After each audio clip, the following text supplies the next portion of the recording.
whole place has been ransacked, things stolen, things destroyed, a legacy of a lifetime.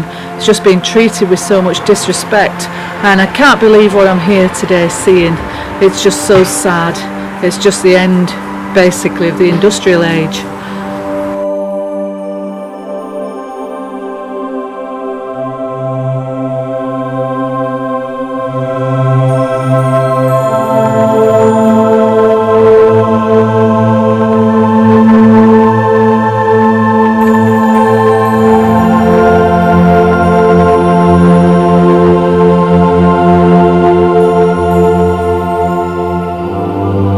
And I got a phone call from Alan McEwen, a friend of Fred's, and he basically said he'd been past the house, he'd visited the grave on that Saturday and seen things in the garden which he considered, in his opinion, shouldn't have been there, such as like an old lamp, oil lamp, a miner's lamp, things of that nature.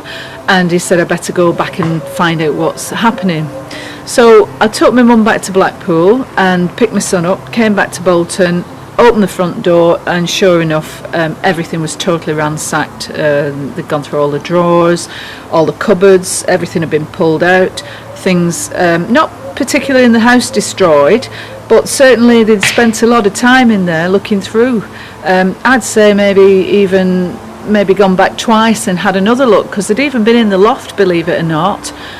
I was very much hoping that this place would be turned into a heritage centre when all the estate matters were settled. I would have liked to have seen everything preserved. In my opinion, in an ideal world, all this out of the sheds, if it couldn't have been held here in situ, would have been taken to somewhere like Manchester Science Museum, preserved for posterity, or anywhere really where they had the space. Because as you say, hallowed ground, people had come far and wide to see this. And now it's just a distant memory of Fred with all his lovely things destroyed. Very sad.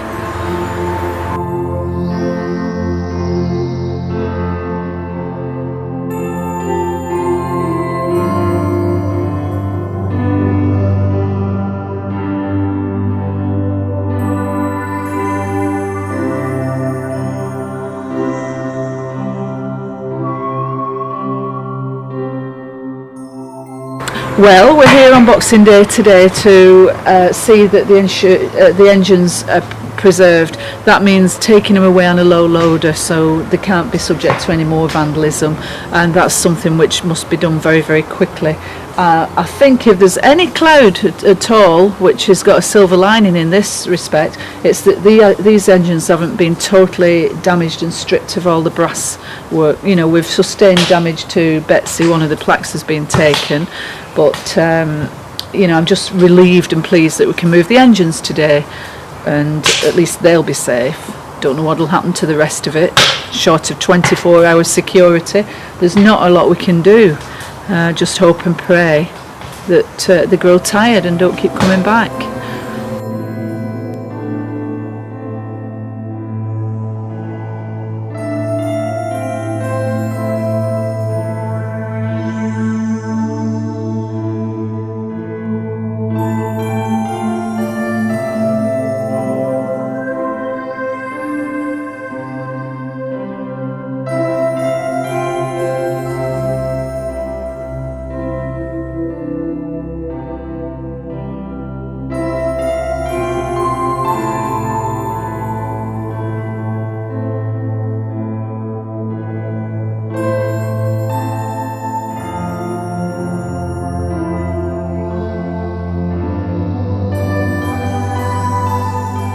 I'm coming to help in any capacity I can with moving Fred's dear old engines to somewhere where they're going to be safe and they can be not fiddled with and pieces pinched off them by these characters who keep coming in here. For the past week, every single day, possibly more than once, Fred's place has been visited by people that we don't really know whether they're pinching brass for scrap or for souvenirs, but every day something is pinched and moved. And so it's obvious we've got to get these engines away from here, and I've just something's just driven me to ring everybody up, all of the family and the executor of the will, because we've just got to do something. We can't just keep waiting for these solicitors and having time going by, because even in 1 week of these people coming here, They've started damaging Betsy, taking the big Flintshire County Council brass plates, that's disappeared, which is, everybody's seen this plate, and it's part of the engine obviously, and even if it's replaced it's not going to be the original one that Fred restored all them years ago. So it's it's a very sad time. It's very sad to see the engines going obviously, and it's very sad that they're not going to go under their own steam, because Fred didn't have time to retube the boiler on Betsy. He was more interested getting the tractor finished and working with his coal mine, and so Betsy really has not had the attention that Fred would have liked to have given it in the last years of his life. So we can't steam it away, it's got to be towed up with a tractor, and the biggest job with that is we've got to get it out the shed, and we've got to turn it round and pull it out backwards, because we can't pull it with the front forks in case we snap them. And it's bloody awful, because I've known these engines since 1972, or the roller anyway, since I was 12 years old, and I've known all the family, all the wives, all the children, and it's horrible for everybody. It's not just me and the family, it's all the enthusiasts and the fans, and it's just so unfair, so very, very unfair.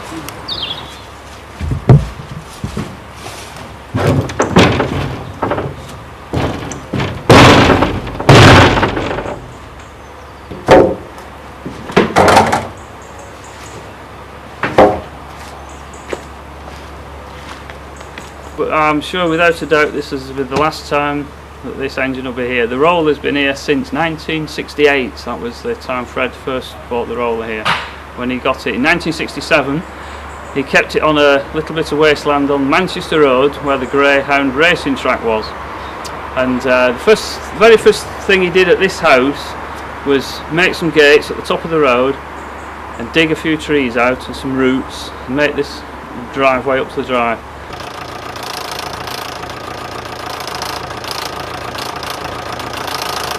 It's Boxing Day, it's around 9 o'clock and it's freezing cold. Most self-respecting people are at home, ensconced around the table waiting for the family to arrive for the midday meal. It's a very sad occasion because we're here to remove Fred Dibnah's famous collection of steam engines and other artefacts. Just a few days earlier, Christine, that's my wife, and I were nearby. We'd visited Fred's grave and we decided we'd just come round to the front of Park Cottage, and out of the car we got. I strolled along the front where we parked the car by the railings to the front of the cottage. Very sad, very forlorn. Looking through the fence I noticed that there were a miner's lamp, and this was the miner's lamp I recognised as belonging to Fred, and Fred had it and lovingly restored it and polished it on his mantel shelf for many years. And there were also a candle sconce and one or two other articles. Within a second or two the penny dropped that, by golly, there must have been a burglary. So without further ado I telephoned Michael Webber, another close friend and a very dear old friend of Fred's, who was very shocked, obviously very shocked, and then a series of events led up to him getting in touch with Sheila Dibnah, which has resulted in this morning's business here at Radcliffe Road.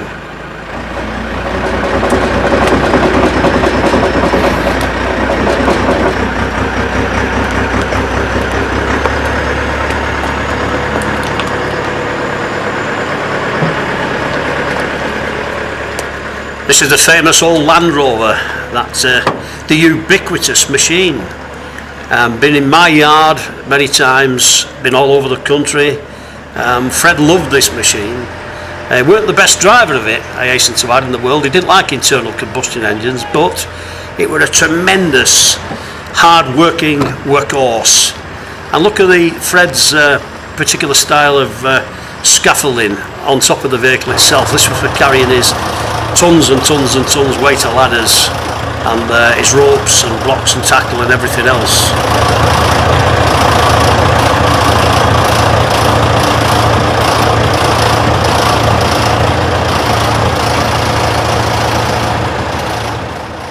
We've had to bring in a specialist team. We've got Johnny Johnson of Johnson's from the Banks near Southport.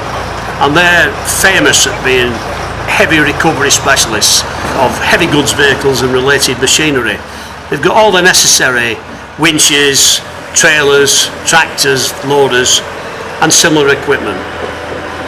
And there's also Alan Atkinson, an old friend of Fred's, with his tractor unit and his long trailer, and this will be the first time that the two steam engines have been on a wagon trailer together.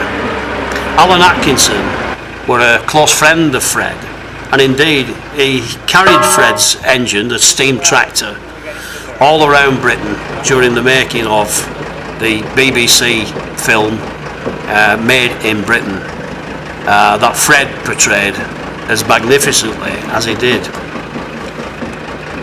I found it very sad surveying this scene. It's a tragedy. Fred was a very close and dear friend of mine. He was very inspirational to me and inspirational to many others. This site were his life. This back garden, as he referred to it, were his all-encompassing passion. He built this wonderful collection of steam vehicles and buildings and plant and equipment for over a period of perhaps 30 odd years. Less than 500 yards from here, across the river, Fred lies in his grave, and he'd be incensed with fury if he saw what was happening today with the breakup of this magnificent collection.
The last time this bonny little Aveling engine saw the light of day was the sad occasion of Fred's funeral in November 2004.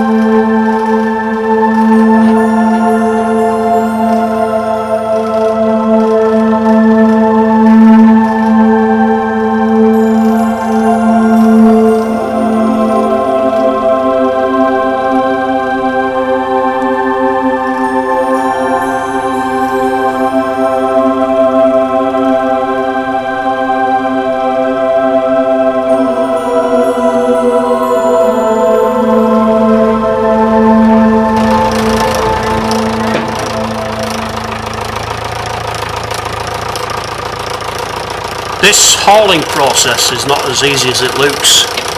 This is due to the layout of the ramp behind Fred's house. It's a very steep incline ramp upwards. The slippery surface of the roadway underfoot. This is due to fallen leaves. The rear end of the tractor is having to use its hydraulic stabilising gear to get a good solid purchase prior to engaging the winch itself to haul the steam tractor right to the back of the tractor itself. There's leaves and moss and mould and dead twigs underfoot, and it's like the proverbial ice rink.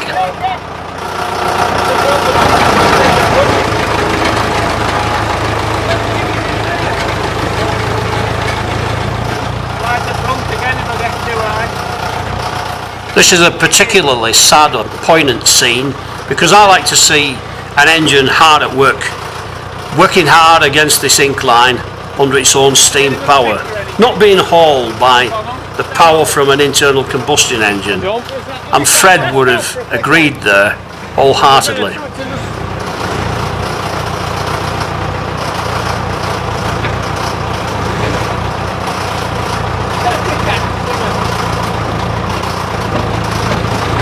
These are experts. They're not rushing and flying around. They're taking everything nice and steady, because after all, these are indeed the crown jewels of the steam world.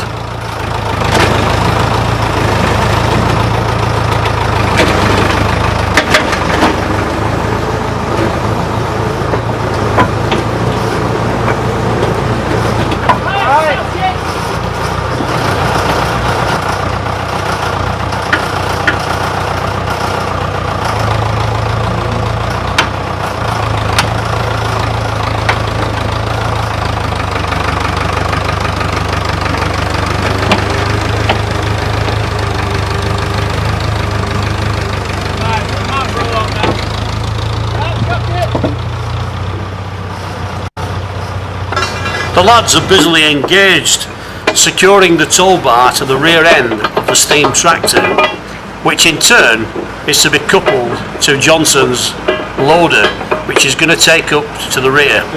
This is going to act as a safety procedure, and this is in the event, due to the slippery underfoot conditions, of the loads themselves starting to slide backwards down the treacherous slope.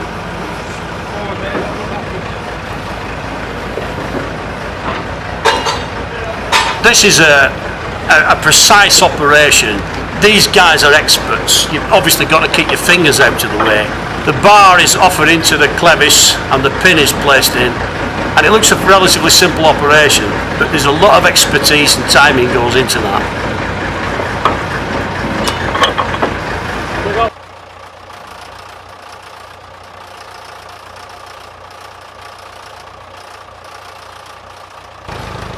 Fred promised David Hall that he would get the steam tractor up and running, and this in fact was prior to his diagnosis from the hospital of his terminal illness. And notwithstanding that illness, he nevertheless, being the man he were, a true man, a true northern man full of grit, he got stuck in and he actually completed the tractor, made an absolutely stupendous and astonishing job of getting that up and running, particularly so when he was so desperately ill.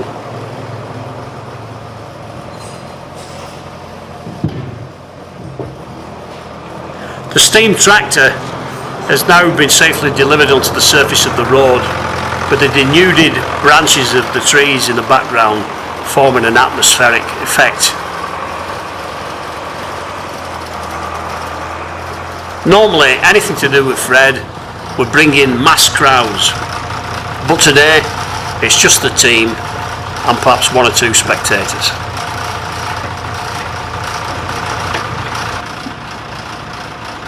I met Fred at a mill at Worsley in the west part of Manchester in 1981 while I were engaged on work and he were there also, and we just hit it off, and we realised quickly that we shared a passion for all aspects of engineering. I greatly admired Fred as a steeplejack, and in turn he admired me as a boilermaker, and we shared many interests on a regular basis and enjoyed chatting together. As a master boilermaker, I used to compliment Fred on his expertise in all aspects of boilermaking, whether it be flanging plate, whether it be putting patches in, and particularly so when it comes to riveting, because he was an absolute master at the art, and it is an art. And I've seen many boilermakers throughout the years who could not put down a rivet like Fred Dibnah could. Fred never got round to actually naming this engine. He just described it as the steam tractor, or the Aveling steam tractor, the racehorse. He always wanted it to do 16 miles an hour. Whether it got to that, we don't know, because of course when he first commissioned it and put it onto the road, he had troubles with it steaming, and that was mainly due to the valve gear. And all the time we were greatly concerned about a number of very small, almost insignificant rivet leakages. And because, for example, the boiler were painted black, the leakage from the rivet stood out quite starkly. And this concerned Fred, particularly when he was tired and particularly when he was in pain. And I can recall an occasion when perhaps he'd been on the road and one or two people had noticed, bystanders, didn't mean any harm by it whatsoever, somewhat bemused by these leaks, but to Fred it was a real put down. And I can recall being down in Herefordshire on a job and my telephone rang one Friday and it was Fred, and they were really saddened and downcast. People had been, he said, wittering over the state of health of his riveting. And so I give him some advice on how to stop the leakage. Whether he took it all the way I put it, I don't know, but it did. Most of the leaks did stop. There's a few other bits there. Yeah. These are just a few of the items that have been recovered from the riverbank to the rear of Fred's house. I don't think we'll ever know who the thieves actually were, but if they ever are caught, then they want the full weight of the law to come down upon them. It's a sad reflection of modern British society that a man's home is no longer sacrosanct. Michael Webber was saying earlier how they'd have to take the roller up the ramp backwards. The team from Johnson's have come up with another plan, using a wide and long nylon strop which they've passed around the front headstock above the roller, and this will enable the pulling tractor, the hauling tractor, to haul Betsy up the severe incline of the ramp much safely. So we haven't got a lot of room. We'll manage. Biggest problem is now it's coming downhill and it's not on the bar. No. So you're going to have to hold it up brake, you know what I mean? And the block. Yeah. And the steering as well, going around that tree. But presumably there's a good brake up flywheel, isn't it? Yeah, but you're not in gear, are you? No. Yeah. Oh, sorry, no. Went fairly smoothly with that one, didn't it, Alan? Yeah, a lot more weight in this one, obviously, and these leaves don't help with quick traction, you know what I mean? Very slippy, so. But you could see it sliding to one side when he went round that corner, and that's what we're frightened of, pulling it at an angle. It's a different kettle of fish altogether with the roller, isn't it? Yeah, no, it's going to be. We've got the right man here, Johnson, so. If he can't do it, nobody can.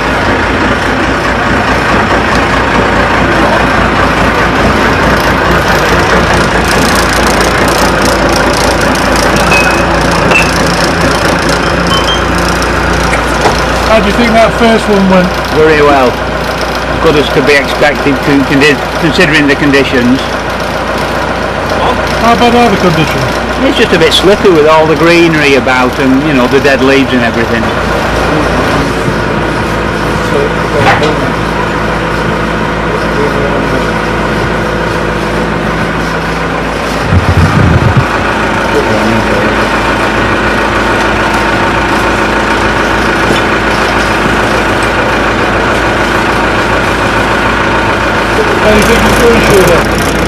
Well, they're doing a great job. It's sad under the circumstances, but of course we're in capable hands, and this is the right thing to do. So if this word is pleased about it, yeah, I'm delighted they're being saved. And they'll just keep finding bits and pieces that's been nicked off the engine. Yeah, that tells me I think it's children use somebody coming in. It's people taking things and they don't really know what the value is of stuff, which I'm pleased they're finding bits and pieces anyway, obviously. So I'm going to go down for a recce in a minute as well once I've seen the traction engines move. I can't steer this round here, so we want you to stand on this chain here. Yeah. Hold on to something. Bounce on it. Yeah. Hold me to steer it round this corner. And then you might have to do it on the other side. Should have hard hat on for that. And gloves.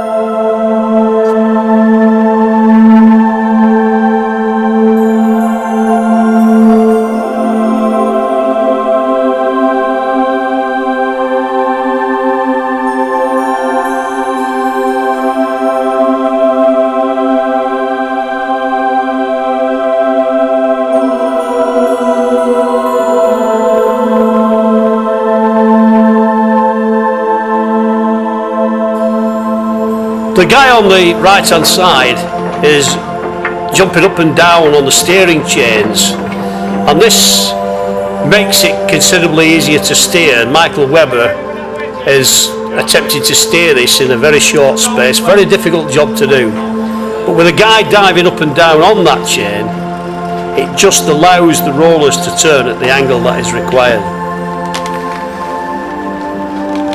And out she comes, and it's a magnificent achievement.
Extricating the roller out of the shed was one thing, but the next, of course, is to get it round the great big stubborn ash tree and then to align it at the bottom of the ramp in readiness for hauling it up. The roller was originally named by Fred Allison after his first wife. However, after the divorce, he rechristened it Betsy after his mother, because in Fred's own words, mothers were always constant and utterly reliable. Next to Sheila is Fred's former right-hand man and cohort, great friend of Fred. Hadn't known Fred very long, perhaps 3 or 4 years, but an absolute superb friend to him, and particularly when he were ill. Obviously he's feeling the strain of the day. You can tell in his face that he's a very, very sad man, and rightly so, we all are. When the first engine was pulled out of the shed, it was considered to be an easy task. Now this was something different, attempting the roller, considerably heavier than the light steam tractor, and very numb to negotiate and manoeuvre around the confines of the yard. There were an awkward ash tree to get round, and then the long haul up the ramp before getting out through the gateway onto the road itself. So considerable effort and a certain amount of concern would have to be involved.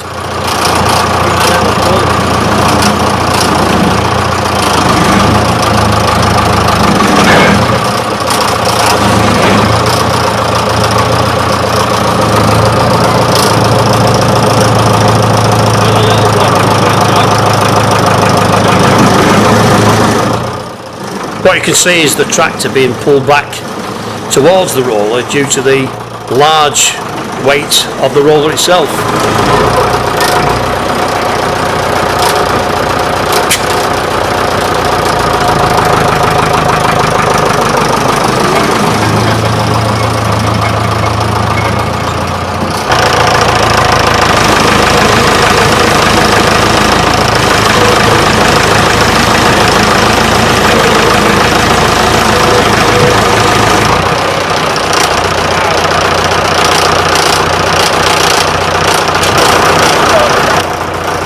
You can see the sadness etched into Michael Webber's face, because Michael has been connected with Betsy since he was a boy of about 12 years of age.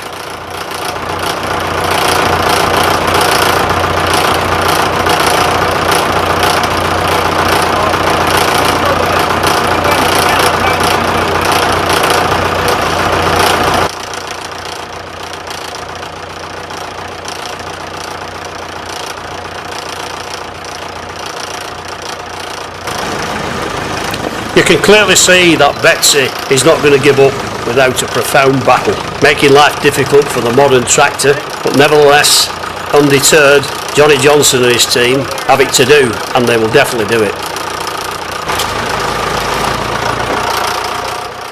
When Michael Webber arrived in the yard earlier this morning, he attempted to fill Betsy's tender with water, and his idea was then to steam her, and it would have been a magnificent sight.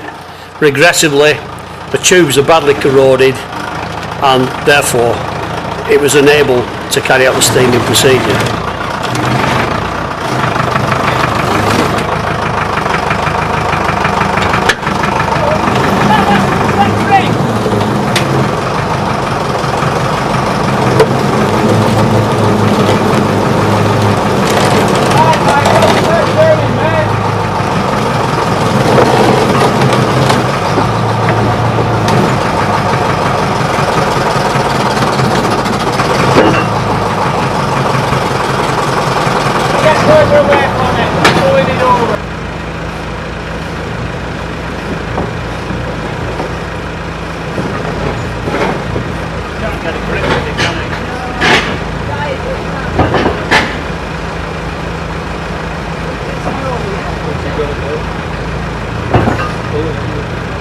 So what are they doing here then, Alan?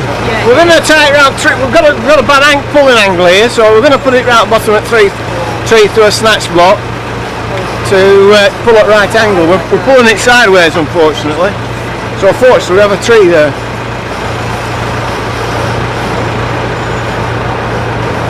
Oh, this way. You at that end.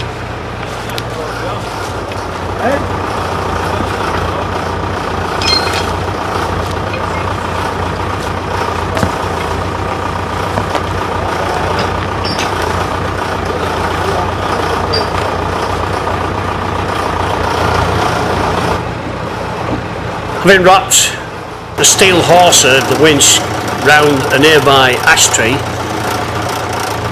so they could get an equal pull, Johnny Johnson commences to pull Betsy, which then starts to move at a reasonable pace up the slope. This is where they've got the job more or less cracked, and having got set up, it'll be now plain sailing to get Betsy up the drive and onto the roadway.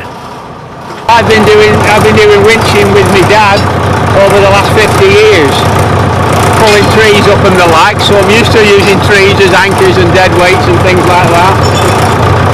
My dad was one of the old characters like Fred. How do you think the job's going in general? The job's going smoothly now. We've got it cracked now. Just getting around that corner was the biggest problem. Not a lot of room to work here.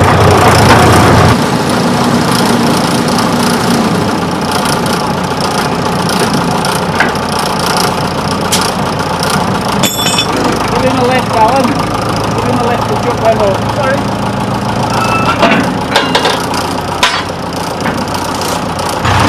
Do you think Betsy will ever come back here, Sheila? No, I think this is the end of an era today. This is the last time we'll ever see Betsy here and the other engine. A very sad occasion for everybody concerned. Just don't like to think about it too much, but as I say, the end of an era. And as for these people that's been feeding in the yard, what's your feelings on them? Well, you know what my favourite thing is, don't you? Stutton or a spanner.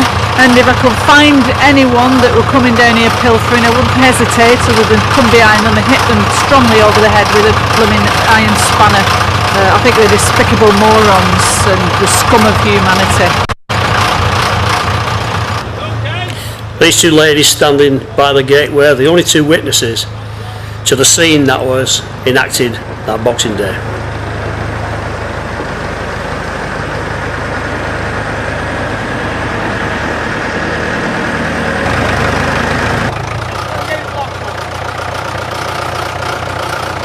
At Fred's yard, owing to the geographical location, as it was perched on a steep side of a river valley with one hell of a drop beneath, it was always difficult to make a roadway down to the yard. And Fred, of course, had done his best many years previously, and formulated the ramp. It was a very narrow ramp and a very steep ramp at that. This always led to problems steaming out of the yard. Steam engines were considerably bigger than Fred's roller. Fred, of course, was an expert in handling most steam engines, and in particular his beloved Betsy. And I watched him many times negotiate it in sunshine and in fog and in frosty conditions, bringing the roller out of the shed and of course bringing it from the street down into the yard, down this slippery, relatively hazardous slope. If Fred had got it wrong, which he never did, he could have lost the roller and it would have fell scores of feet right down the hillside. And it was obviously an incredible driver of steam engines, because virtually every engine in this section of South Lancashire at one time or the other ended up in Fred's yard for repairs.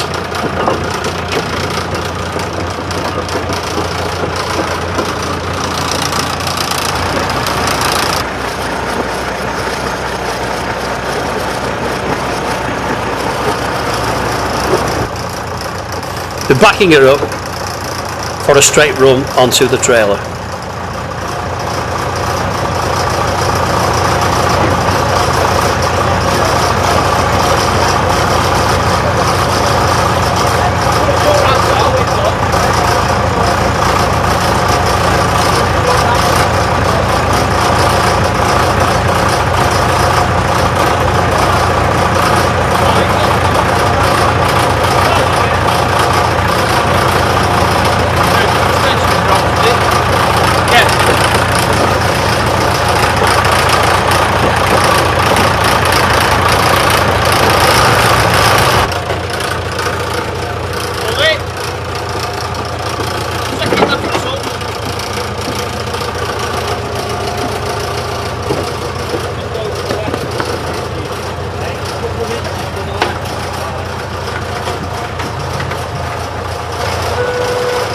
It's safe to say that Michael Webber experienced many sleepless nights before coming up the 300 miles to engage in removing these engines to a safe home. Betsy's been on this trailer dozens and dozens of times. She's travelled up and down just about every motorway throughout the length and breadth of Great Britain, and thousands of people have seen the engine and Fred all over the country. You're witnessing the end of an era, for literally hundreds of people still come to the railings of Fred's yard at Radcliffe Road to stare down and to take photographs of the now sad remains of Fred's wonderful workshop and his yard. And it's never going to be the same again, because the engines are now missing.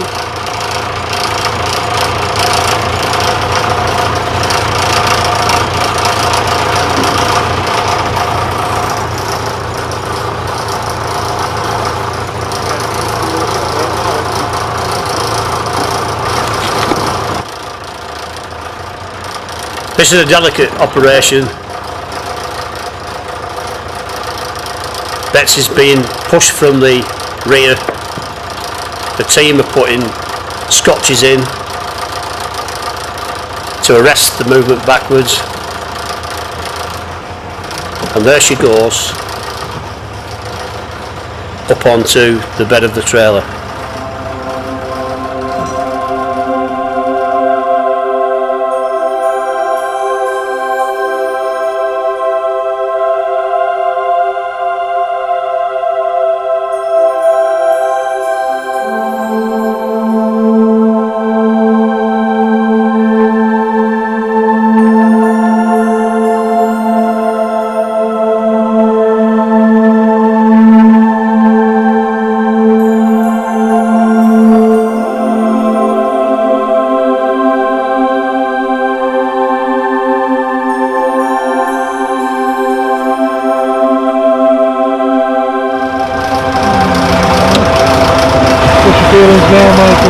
Well, I'm a bit choked up really. Human centre is a strange thing. I've known these engines all my life, ever since I was a little lad.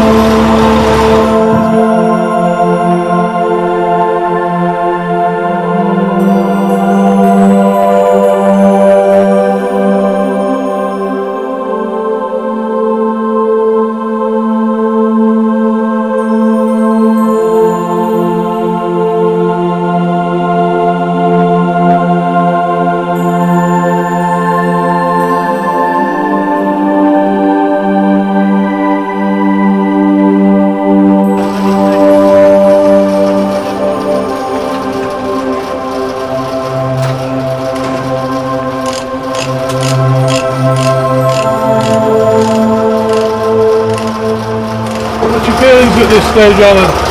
Relieved to get it done, really, but I knew we were going to do it, but yeah. It's a sad there's so much stuff missing off it, like. I mean, what's that for, Alf? That side of it for that? Gear case? It's one of the guards. Right. Off traction engine. But brand new guards that Fred ordered and we went and collected them. What's your feelings on a day like today, Al? Very sad, isn't it?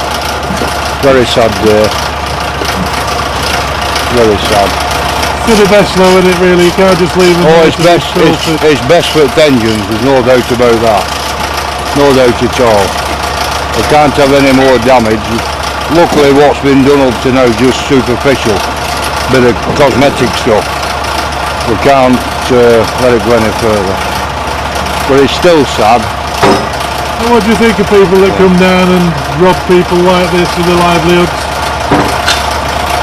Well, you can't say it on camera, can you? As simple as that. Chop the bloody hands off me. You really think it's all gone well? Oh, it's all another day's work, isn't it, really? When we're used to the job. I was a bit apprehensive when I first came, when I saw the conditions, you know. But it's all turned out well.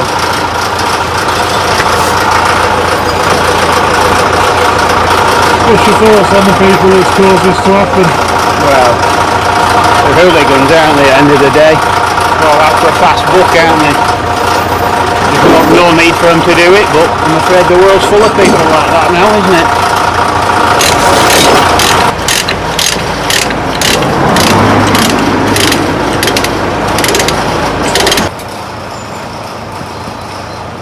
Doing a good job there, mate.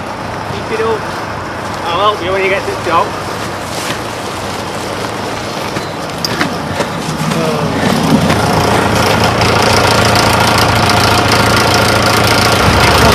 This is the whistle that we took off yesterday to fill the boiler with water, but unfortunately all the tubes were leaking, so we couldn't steam it up to bring it out. It would have been good to steam Fred's roller out for one last time, but unfortunately it's not to be. So I'll just put it back on. So this really is it, Sheila? Yeah, this is it. This is the final destination now. No more will we see Betsy and the other engine at Radcliffe Road. Very sad day indeed. I'm really heartbroken about this. Should have been left here. Should have remained here.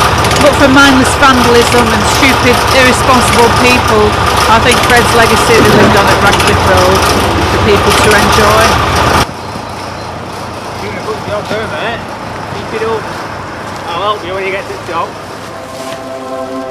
All the necessary tackle that belongs to each of the engines is carefully loaded onto the trailer.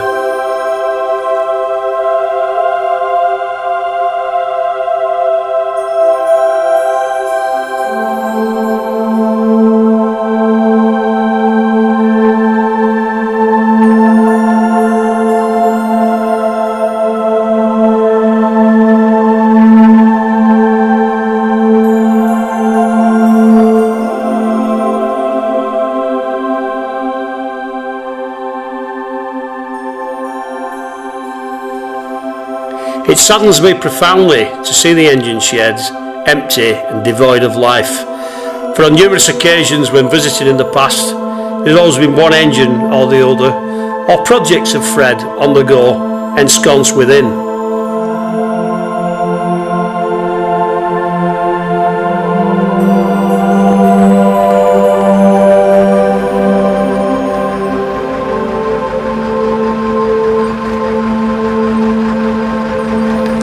I can recall numerous occasions when I visited Radcliffe Road and Fred would be ecstatic. He'd be full of glee. He'd have that particular bright and breezy smile that we all remember him for. He was always looking forward to going to rallies. This was his release, his fix. When he got to rallies, he could relax. He was amongst his friends, his beloved steam engines, the public. He loved the sights and the sounds and the smells. People would fire cameras at him. Anybody in his element, it was a joy to behold, and to see his face break into that smile, the same kind of smile when he'd say, for example, at the end of a successful chimney drop, "Did you like that?" And it's that sort of smile I'll always remember him for.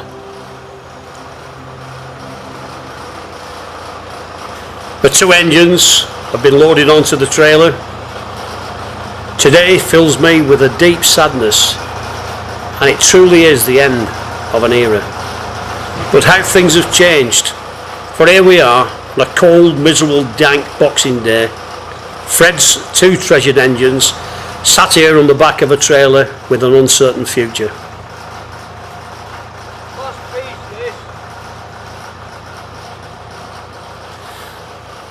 There's Fred's loyal friend Alf, bringing what looks to me to be a sheet metal gearing cover,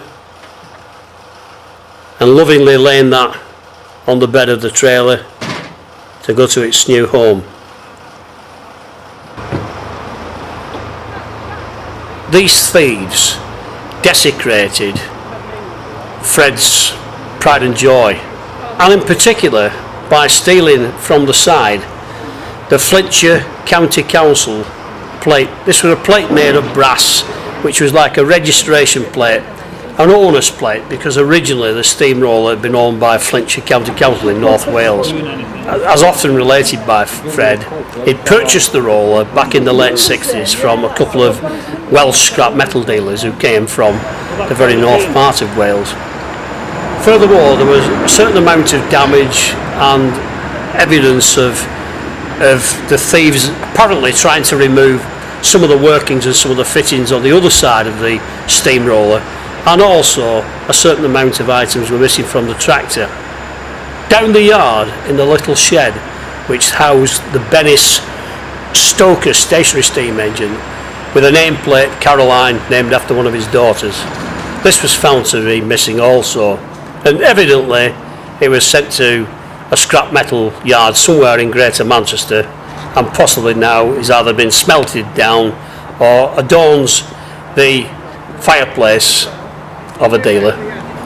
You'd consider, wouldn't you, that one of these metal dealers, whoever they may be, would clearly know it belonged to the famous Fred Dibnah and would therefore wish to return it, but regretfully this has not been the case.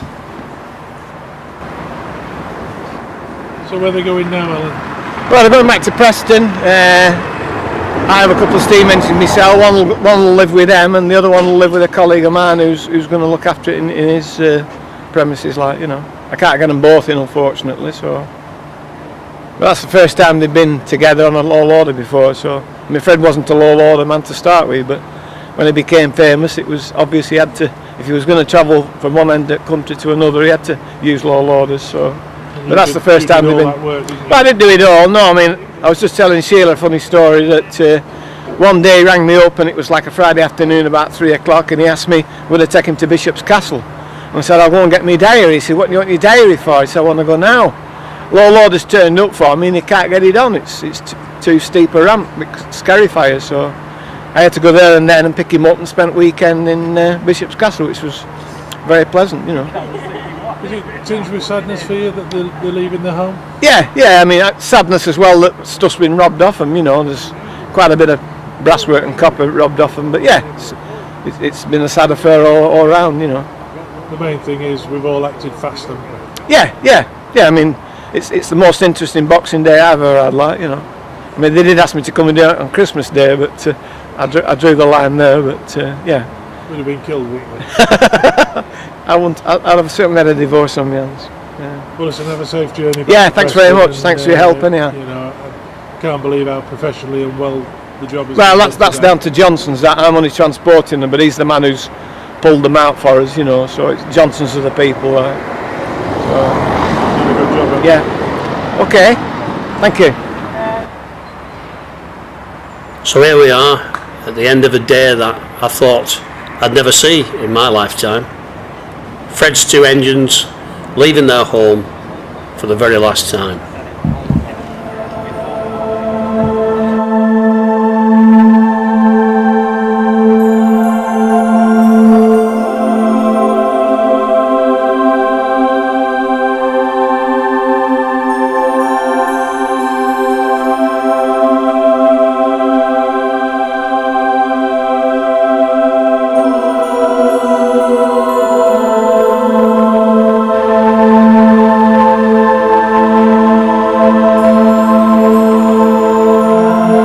particularly like to thank Michael Webber for his input involving hundreds of telephone calls and thereby ensuring that what you see today went along smoothly. I'd like to thank Johnny Johnson and his team from the banks near Southport for giving up the Boxing Day and carrying out this procedure with all their profound expertise. We wish Alan Atkinson all the very best and trust that everything will work out well in the future.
Weathering's Country Pottery near Penrith still uses time-honoured methods and techniques to produce a wide variety of handmade pottery. It also has its own industrial heritage museum, and in September 1995, Steeplejack and steam engineer Fred Dibnah, having restored the old steam machinery to full working order, performed the grand steam opening.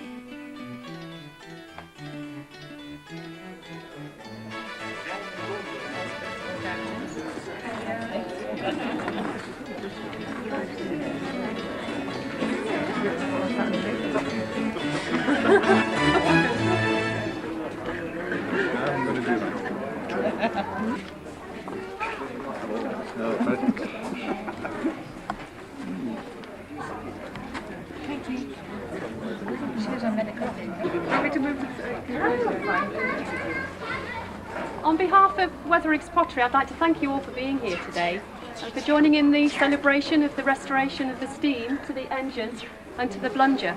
We've got Fred here, who's been working since March on the project, and I'd like to just hand over to Fred, who'd like to say a few words now. Won't be many words, I can tell you. Believe it or not, I'm unbelievably nervous. What's up? Eh? Hello. This is Roger. All as I can say really is I've really enjoyed restoring this piece of tattle. You know, it's one of the best jobs, in my opinion, I've ever done in all my career as being self-employed, you know. And it does run, I can assure you that. It'll never fly, but it runs. The thing is, I'd also like to wish Mr. Dodds every success in his projects here, you know, and I think it will be a success ultimately and eventually. Because things like this go by people telling other people how nice it is, you see. And I don't think I'll mind here anymore. I think I shall pull the string and hopefully the curtain will fall down. Hopefully. So here we go. Right, well then Roger. Fred,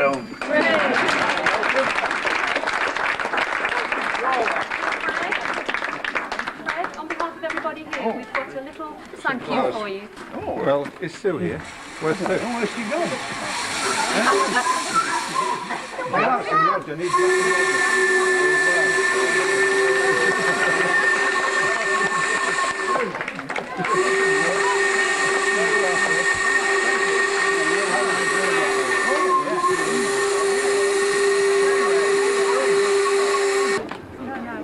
It revolves. It's good with the clay.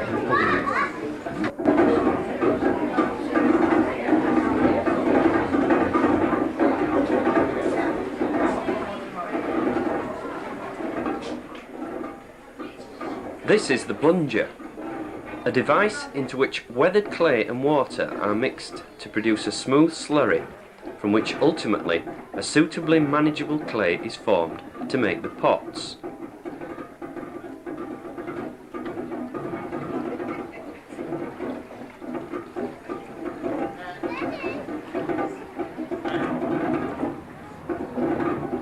The beam of the Blunger is turned by a crown wheel and pinion driven by shafting and a bell from the steam engine in the adjacent steam house.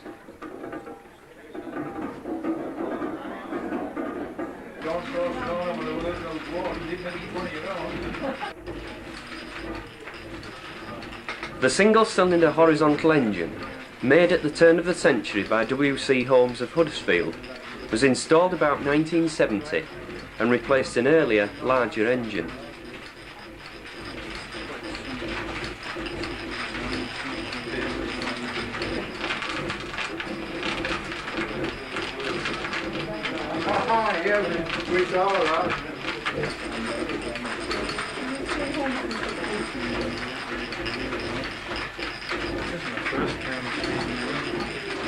Until the recent renovation by Fred Dibnah, the engine had been out of use for quite a number of years.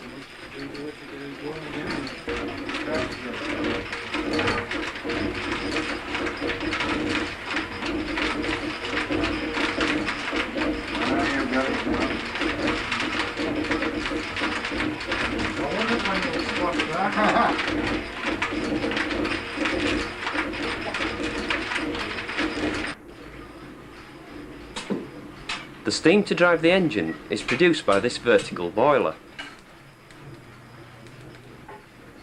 The fuel now being burned is wood, but originally coal was used, which was also the fuel for the pottery's beehive kiln.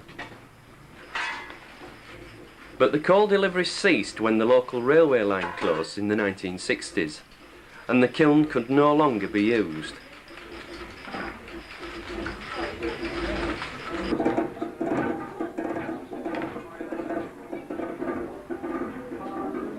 Meantime, Fred takes time to sign a few autographs, a result of his celebrity status following his popular series of programmes on television.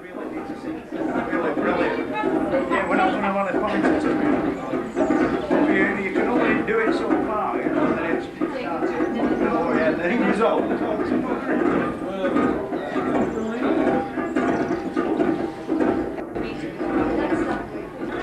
Fred's wife Sue is kept busy with visitors, purchasing mementos of the day. A pint of local ale is very welcome. It's thirsty work signing autographs.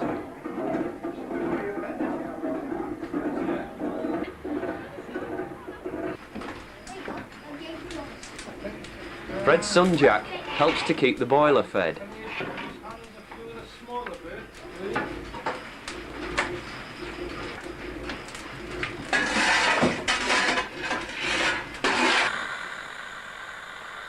And youngest son Roger assists the driver of the miniature railway to top up the loco's water tank.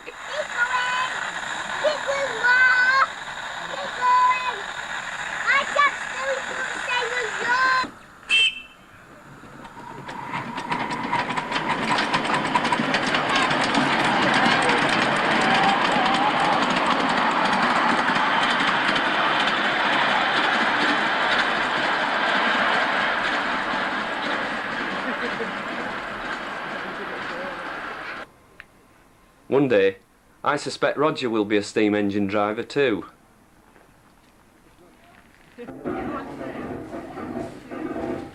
Weatheriggs is a working pottery, and visitors can view the craftsmen at their work.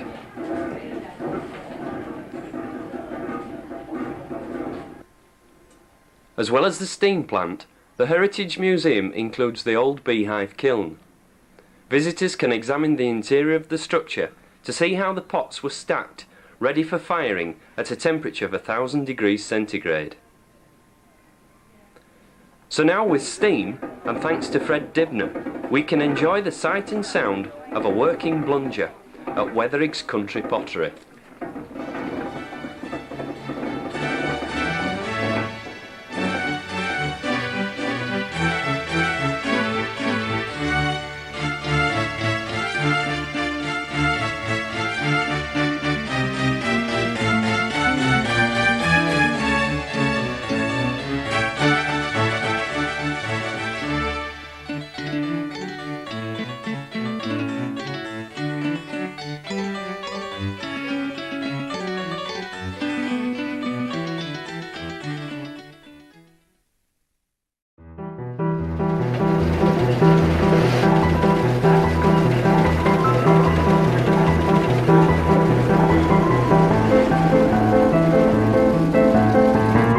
It's always a picturesque sight to see traction engines on the road. Fred often takes his 1912 Aveling and Porter road roller to traction engine rallies and is today on his way to Astle Park for the annual steam rally and get-together. Fred's road roller was originally named Alison after Fred's first wife, but following their divorce, the engine has been renamed Betsy after his mother because Fred feels mothers are more constant and reliable.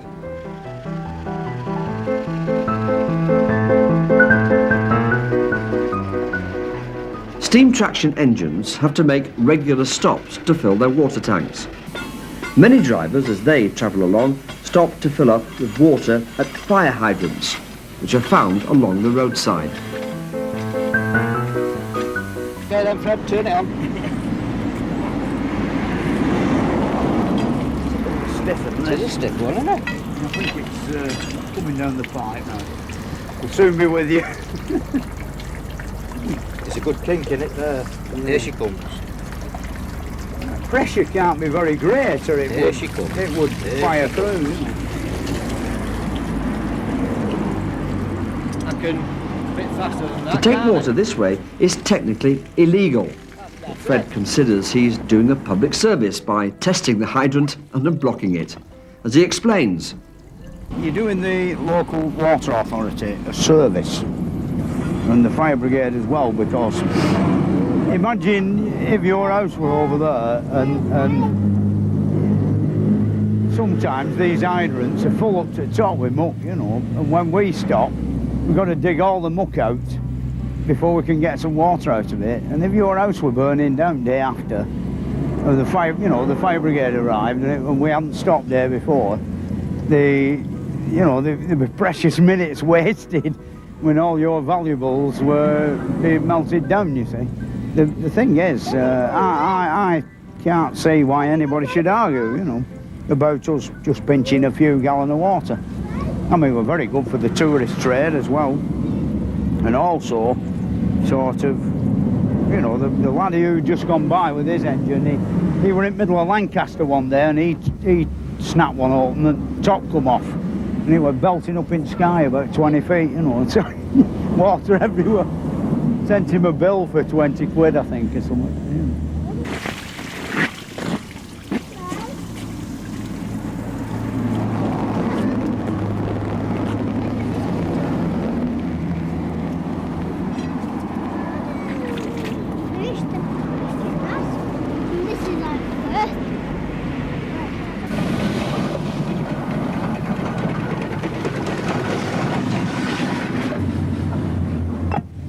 Yeah. Safely tested and we'll send our report to the fire brigade. Right, take off.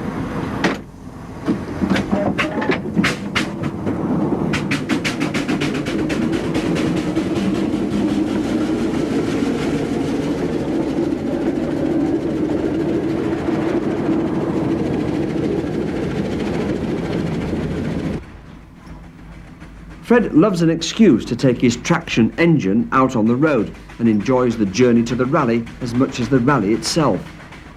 He bought his Aveling and Porter steamroller in 1966 from a Welsh scrap merchant for £175. It weighs 13 tonnes and took many years to restore to its former glory.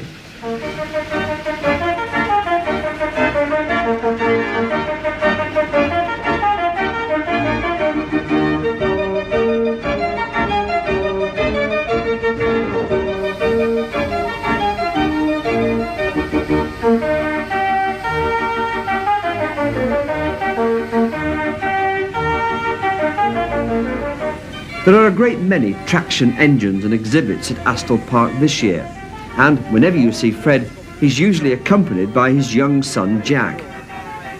Already Jack is showing a keen interest in steam engines, and perhaps with a little prompting from his father, will follow in his footsteps.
Spoke riveting was done hot. It was done by hand. I didn't use a power tool. No. Used a big hammer.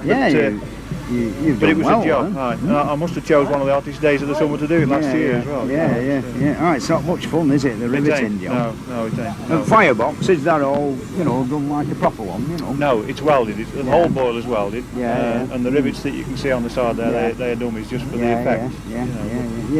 They've gone a bit weird, haven't they, with boiler job, haven't they? Well, it's insurance. It's the insurance, that's it. All the rivets around the front of the engine, they're all operational. Yeah.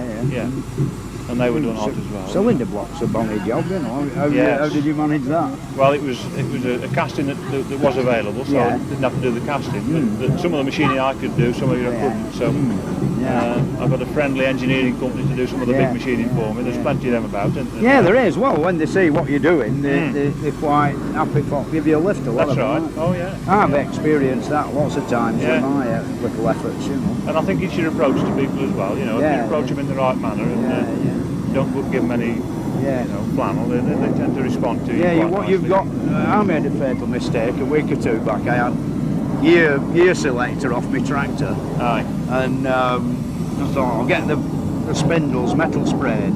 Yes. And I walked in with it under my arm and they were having the brew, and the bloke who were in charge, he said, that looks like an expensive job. And I said, well, I've no bloody money, And then he went off me after that. Aye, well, they do that. They either go that way or you go in, if you go in with the wad, sometimes that works. Easy done.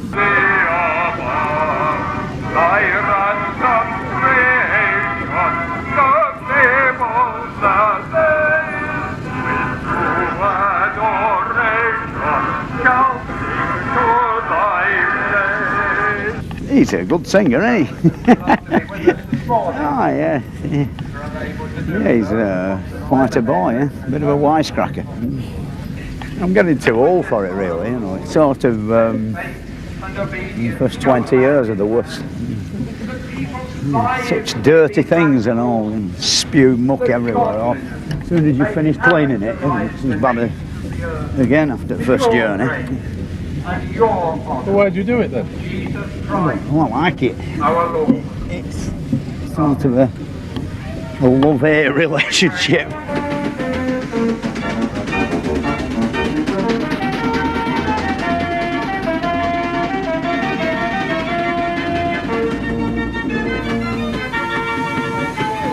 During the night there's been persistent rain, which has made the ground quite muddy and slippery. These are not ideal conditions for manoeuvring a steamroller out of the field, but Fred, with his usual confidence, manages to get Betsy rolling to start his long journey back to Bolton.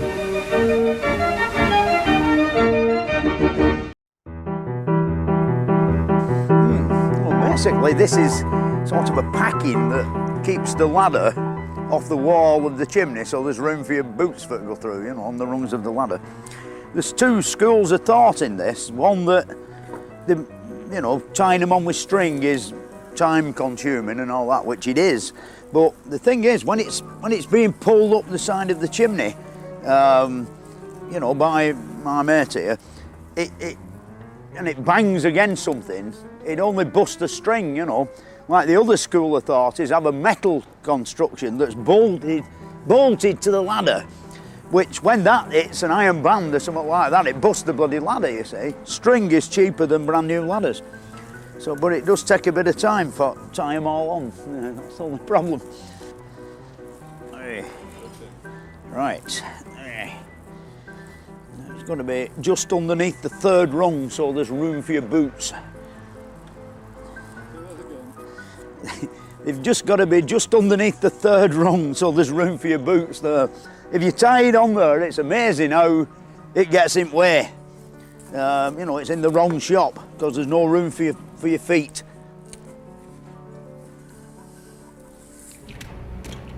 Yeah, basically that piece of wood is just to put there to hold the ladder off the wall.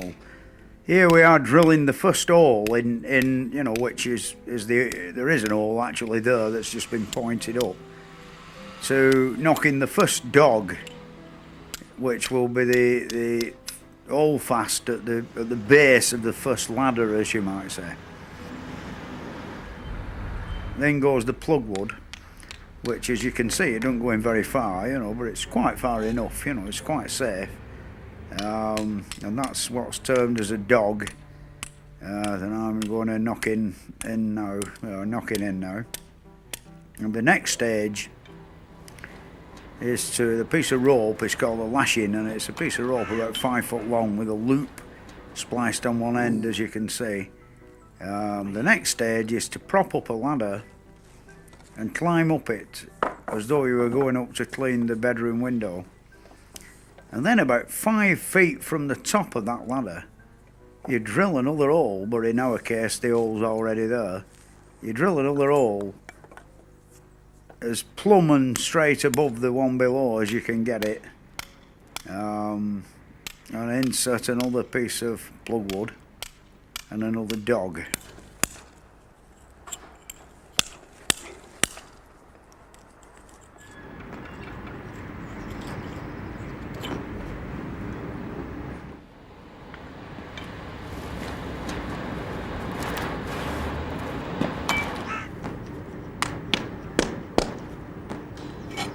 As you get a bit higher up, the holes have a tendency to get a bit deeper. I think it's called fear.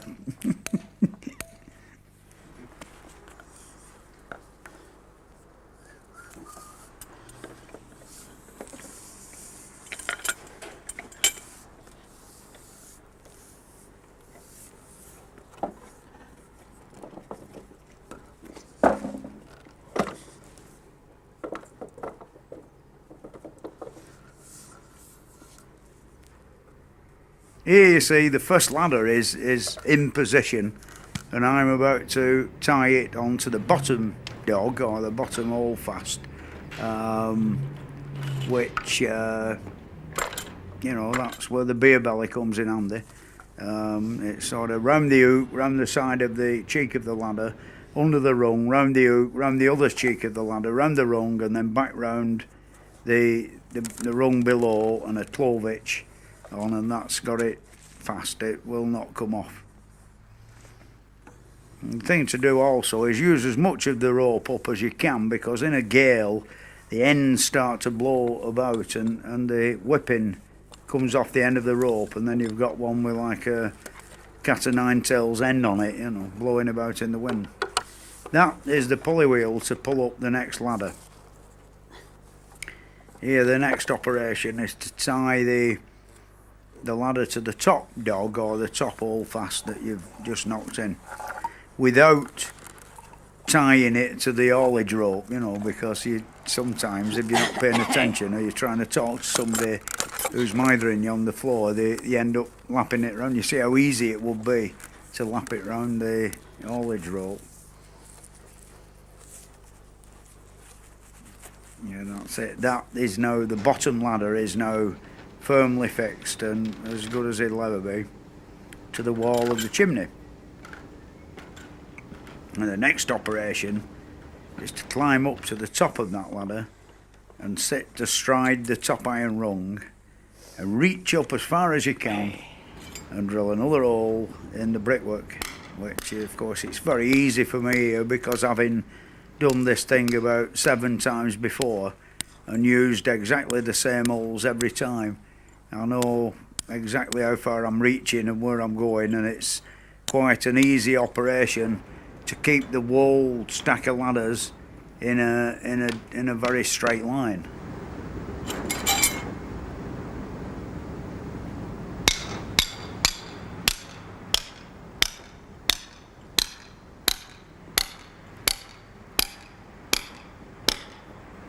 If you're putting them up and you wander towards one side, when you're putting the staging up at the top and you've got one ladder that's maybe 2 foot gone a bit sideways, and say the other one's gone the other way, it looks rather an erratic effort at the top. You know, everything's out of line and out of square. Now we've drilled the hole approximately 5 feet above the top of the bottom ladder and hooked on the pulley wheel. Now this is where the tricky bit comes in. The second ladder is tied on approximately 9 rungs from the top, which is about midway. And of course, when it's being pulled up by the labourer or the man down below, we lose more or less half a ladder of a lap, which you'll see the reason for this shortly. The thing is, as that ladder comes up, or the second ladder comes up, on the bottom rung of it, there are 2 lashings, one of which I'm using now to tie the bottom rung to the nearest corresponding rung of the ladder that's stuck to the wall. I've got the other lashing round my neck, and the 2 steeplejack hooks which have come up with it are stuck in my belt. Now, that's a secondary sort of safety precaution, the one with just a 12-inch round the side, just in case that hook there that I've got my hand on, or the one that the pulley's on, if that happened to come out, I'd still be in with a chance, you know. The ladder would still be connected with 2 hooks to the bottom one. As you can see, it's slightly precarious there how it shakes about, but once you've lashed it to that top hook, which is 5 foot above the bottom ladder, you've only got about 6 rungs above that are standing in free space, or what you might call unconnected to the chimney. It is now possible to unhook the pulley wheel and carry it up the back side of the ladder and hook it on the top iron rung, while you use one of the dogs that's stuck in your belt to, you know, get another purchase 5 foot higher up still, you see. Once you've drilled that hole and put the dog in, you can lift up the pulley wheel onto the dog, which of course one end of the rope is still attached to the ladder that you were sat on. And then you'll see in a minute where when I come down and untie that ladder, my man at the bottom pulls, and up goes the whole 21 pins of the ladder onto the top of the bottom ladder, which sounds unbelievably complicated, but it is quite a simple operation, really. In fact, it's so simple. You can do on a good chimney on a good day where it isn't windy and you don't manage to thump the hell out your hand with the hammer. Like, you know, I mean, if you miss with the hammer, it's rather painful. There goes the pulley wheel. Down the ladder. Untie the lashing at the top that's holding the top of the ladder. Now it all comes loose and flops about in the wind. That's the dodgy bit when it's very windy and you're 3/4 of the way up and the wind's trying to snap the ladder off sideways. It's quite exciting. And there's the secondary lashing on the side, and then finally the one at the bottom.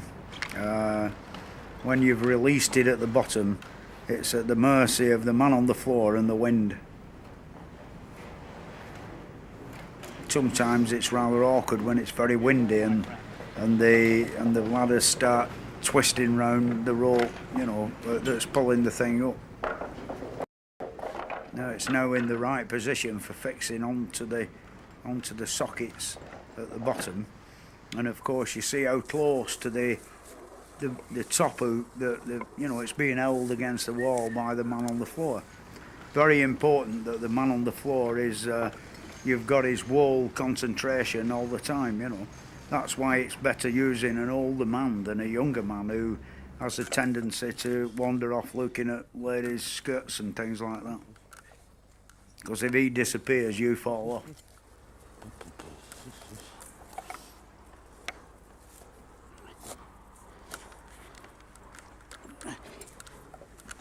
That's the second ladder up, and that's what it's all about.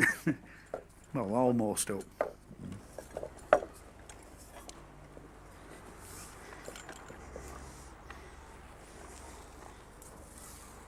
This method of laddering factory chimneys is quite a recent sort of invention, you know, like 1870s period. A bit before then, they actually flew kites to get string across the tops of chimneys, you know, a right weird situation. I think when they were, you know, the beginning of the Industrial Revolution, when they started to erect chimney stacks, nobody gave it a great deal of thought as to how they were going to get up there to repair the things, because of course they were all built from the inside, more or less right from the beginning of building fairly large ones to building the really monstrous things that there are today at power stations. Like the early ones, you know, 1820s, were only like 60 and 50 feet high.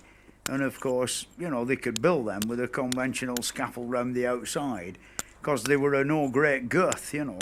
To circumnavigate the wall of that chimney, which might be 60 odd feet circumference with scaffolding, is going to cost a heck of a lot of money, you know. That's why I think steeplejacks have still can still earn a crust of bread, you know.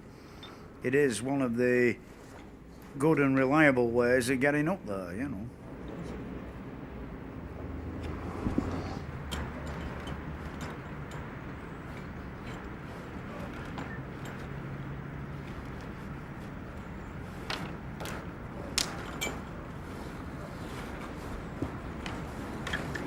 Basically, having got the second ladder up, you've more or less conquered it in a way, how you actually do the job.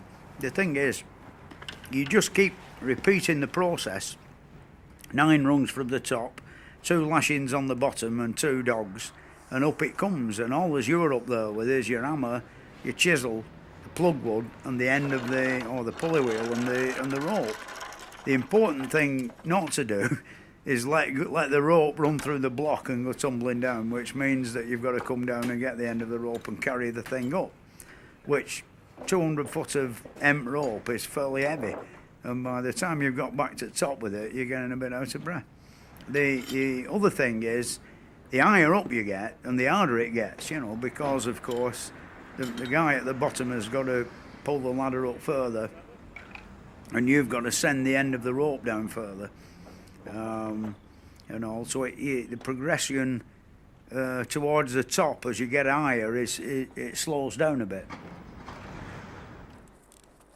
This basically is an inspection to give a quote for any forthcoming repairs that need sorting out. Over the years, the first job I ever did were above the collar, the 10 feet of brickwork above the collar. I put some new iron bands round and pointed it all, and a new lightning conductor on. Then on subsequent visits, I pointed all the panel work round the top 30 feet. And now from the sailing course below that to below the green and white banded area of tile bricks, it's badly in need of pointing, so I'm going to give them an estimate to do that.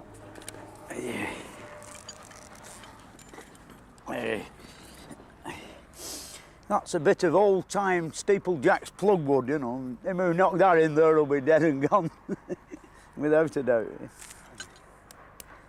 Quite rotten, you know. These patches I pointed up, they were some very poor quality Steeplejacks damaged the brickwork, you know. Didn't know how to work an hammer and chisel. It's always policy to leave the ladders there until you've come to the financial arrangement with the management about whether they're going to have it done or not, which saves you having to put the ladders up again. The thing is that having secured the contract, if we're going to do it, we've then got to put what's termed as a staging round the top.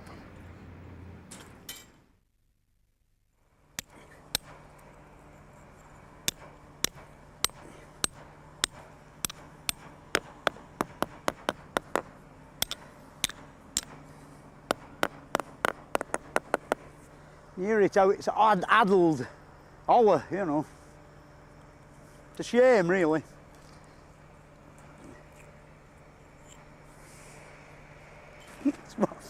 Getting near the top, it's always like that, you know.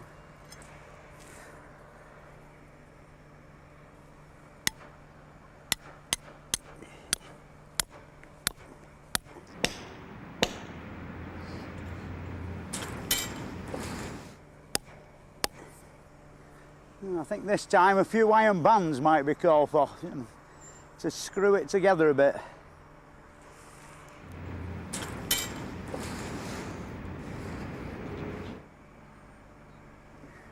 A bit of me pointing come out up there on them big copings. Can you see it? 6 inches off the lightning conductor. Not bad that though, it's a long time since I did it.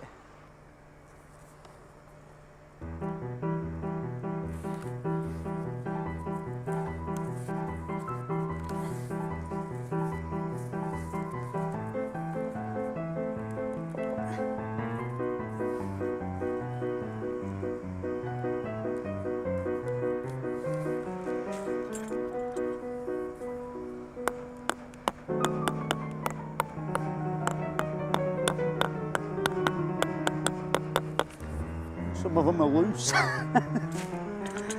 it's a trifle huddled around that area. I don't think the full 9-inch headers, they're only halves, you know. Well, an header is a brick on end, like that should be. But I don't think it is. They wouldn't sound as hollow if it were a full 9-inch brick going in. It's only half of one, I think. I'm only surmising.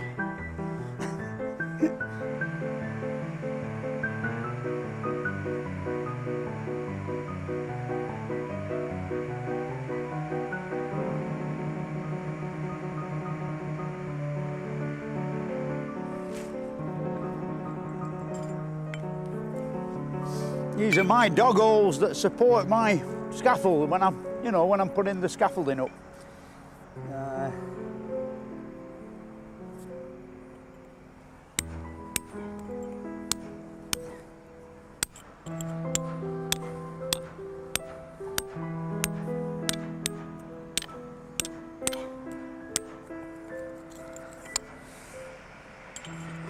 when you sat on top of there, like king of the castle, the view used to be quite interesting in this area. There were numerous collieries, the last of which disappeared a few months ago, and lots of mill chimneys, and I think you can see about 4 left now out of all of them, out of dozens and dozens. Not very far away there's the parish church of Atherton, which has got a distinct list on it through the mining subsidence.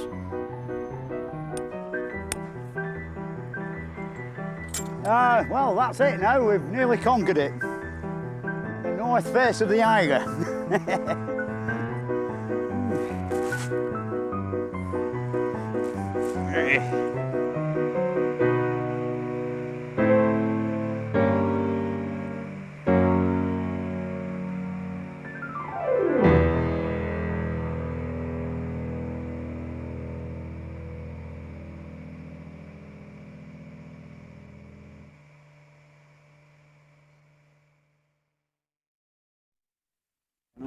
Now, I've heard a story about you and a puddle. Is that true? Me and a what? A puddle. A puddle? A big puddle. A big Fell into a big puddle? What? While you were blowing up a chimney? Oh, yeah, about nearly dying. Yeah, I wouldn't say it was a bloody puddle, yeah. There were an hole in the floor. They told me it was a puddle. No, it isn't. No, I'll tell you this story. It's quite frightening, really. This chimney stack, I've nearly come to dying twice in all my 20 odd years of, nearly 30 years of climbing up chimneys. And this chimney stack, when we went to look at it, it was completely surrounded at the bottom with shrubbery, bloody pussy willow trees and blackberry bushes lapped all around it. And you couldn't really get near it. Anyway, once we bloody acted all the undergrowth down, we got to the bottom of the chimney, and when you look through the flue hole, that's where the smoke used to go into it. All round the inside at the bottom, it was full of water in bottom, like a well. Puddle. Yeah. Well, the thing is, all the brickwork were eroded away, and the wall had gone from like 2'6" thick down to 9 inches. It had gone like from that thick of a chimney, to 9 inches. So that's a hell of a lot of bloody weight pressing on this 9-inch wall all the way around bottom. And of course, the thing was about 160 feet high, and what I've got to worry about is already on the grass in what had been all the undergrowth around the bottom, there were faces off bricks, with the pressure downwards, boom, it had blown bits off the outside, you see. And you think, bloody hell, there's the chimney standing there like this. If I start to chop an hole in this side, the pressure on the brickwork round the back will become greater and greater as you are cutting and putting your props in. It's still going a lot more weight on back than there is on the timber, you see. And it's getting to a stage where I'm thinking, well, even though there were miles off halfway mark, it's so weak down below in the water that it's going to go, it's going to crunch, crunch the bricks up that I've not cut out, you see. So the old boy who were helping me, he was like coming up to 70, and I can run a lot faster than him. And so I said to him, Luke, did you send him in there? God, no, did I bugger it? No. I said to him, Luke, Gordon, you go over there and get out where work compressor is, and get about 3 lines of bloody pipe on compressor, because I didn't know which way we're going to go, All that I knew, you're going to run, but it's going to be hard to run. The thing is, on this side, there were a brick kiln with trees 6 inches diameter growing on top of it, so you could tell it hadn't been a brick kiln for the last bloody 40 years, That side of it, where the clay pit had been, there were a big fence up that had red skull and crossbone signs all around top of it, because they filled it up with some highly toxic stuff and put some topsoil on, and they'd surrounded it with this bloody oasis kept sinking in it and all, donkey plonkers. So I couldn't run that way, I couldn't climb on the brick kiln. That way were impenetrable bloody blackberry bushes and all that. Behind it were the scrapyard from a forge, all lumps of iron and piles of cinders and all sorts of bloody rubbish in way. So it's a bit worrying, which way you're going to run if it's heading for you, sort of thing. The thing is that I'm stood round this side and the bonfire's in front, and we lit the fire round here. And I said to Gordon, you bugger off over there, and I'll light the fire here, and I'll keep chiselling while it's advancing round this way, the fire. And it had got to a stage where the heat of the fire were burning my leg, you know, still bloody drilling away at the brickwork. And when it's going to go, there's big vertical cracks appear in the masonry, you know, in the brickwork. And you can see them? Yeah, oh, you put chisel on wall and just pull trigger, bang, once, and this crack will start, you know, instead of, if it were a garden wall, you'd knock a quarter of a brick out, like, well, these are going like 3 feet long right upside a chimney, you know, and it's going, you know, like, it's going to go, you know, so, and I backed up and fell down this bloody hole 4 foot deep, you know, sort of full of water, and what it were like the chimney were there and the brick kiln were here, like I said, the flue went underground, and it was one of these types of flues that went right round the bottom of the chimney and went in through slits, you see. And of course, all that had collapsed, so we could see inside where the water were. But back here, it was still a big arch underground. But kids had like caved in the top, only about 8 feet from the bottom of the chimney. And all as it appeared to be on the floor were like a little puddle of water full of dead leaves and twigs and sticks about 3 inches deep. There was that much greenery on top of it, you couldn't tell how deep it was. How'd you get out? Well, that's it. I still don't bloody know to this day. The thing is that I went down this hole and I felt my legs going like that in the arch inside, you know. I thought, where the bloody hell am I going, you know? So I'm up to here in the bloody water, the jackhammer over my head, you know, they're only like little. Oh yeah, still there with rubber pipe on, yeah. Like a bloody gun, you know. Yeah, but only little ones, you know, like a PC9 is about, the body's about that big and the chisel's about that long. So, you know, you can hold one up pretty easy. But I'd say about 30 odd pound of iron altogether, you know. But I'm there with this and I'm stuck down the hole and the bloody cracks are coming in the chimney, violent in front of me, 8 feet away from here to that bloody can there. I thought, Christ, I'm going to die, you know. And I don't know how I come out that hole, come out like one of them bloody torpedoes out of a submarine, you know. One of them rockets, you know, with a stream of water leaving me as I come out. And I landed on terra firma and I legged it down. I never saw a chimney fall down, you know, it just boom, I heard the roar behind me. And we went back after and the bloody hole had gone, you know. If I'd like demobilised myself down the hole, it would just have been a rubber pipe going across the ground and, you know, just turning down under all this brick, you know. Bloody dead and gone, like, yeah. But I made it, I got out of the hole, you know. Yeah, I don't know how I did, you know. The first chimney I ever saw him drop, it had to be absolutely accurate because there was no more than about 50 feet between the mill wall and a wall up the roadside, and it had to go in that 50 feet, and of course it did. There was no problem. But when you think about the technique, it's just a case of cutting out half the chimney, and that is the way that it will go. It won't deviate much from that. The biggest risk about when the chimney actually falls is that the condition of the remaining brickwork, if that's a little bit unsound, it might kick backwards a little bit and leave you a pile of brickwork just behind where the chimney stood. That's got to be guarded against as well. But the chimney always goes literally within a few feet. He could put a marker out and he would always demolish the marker.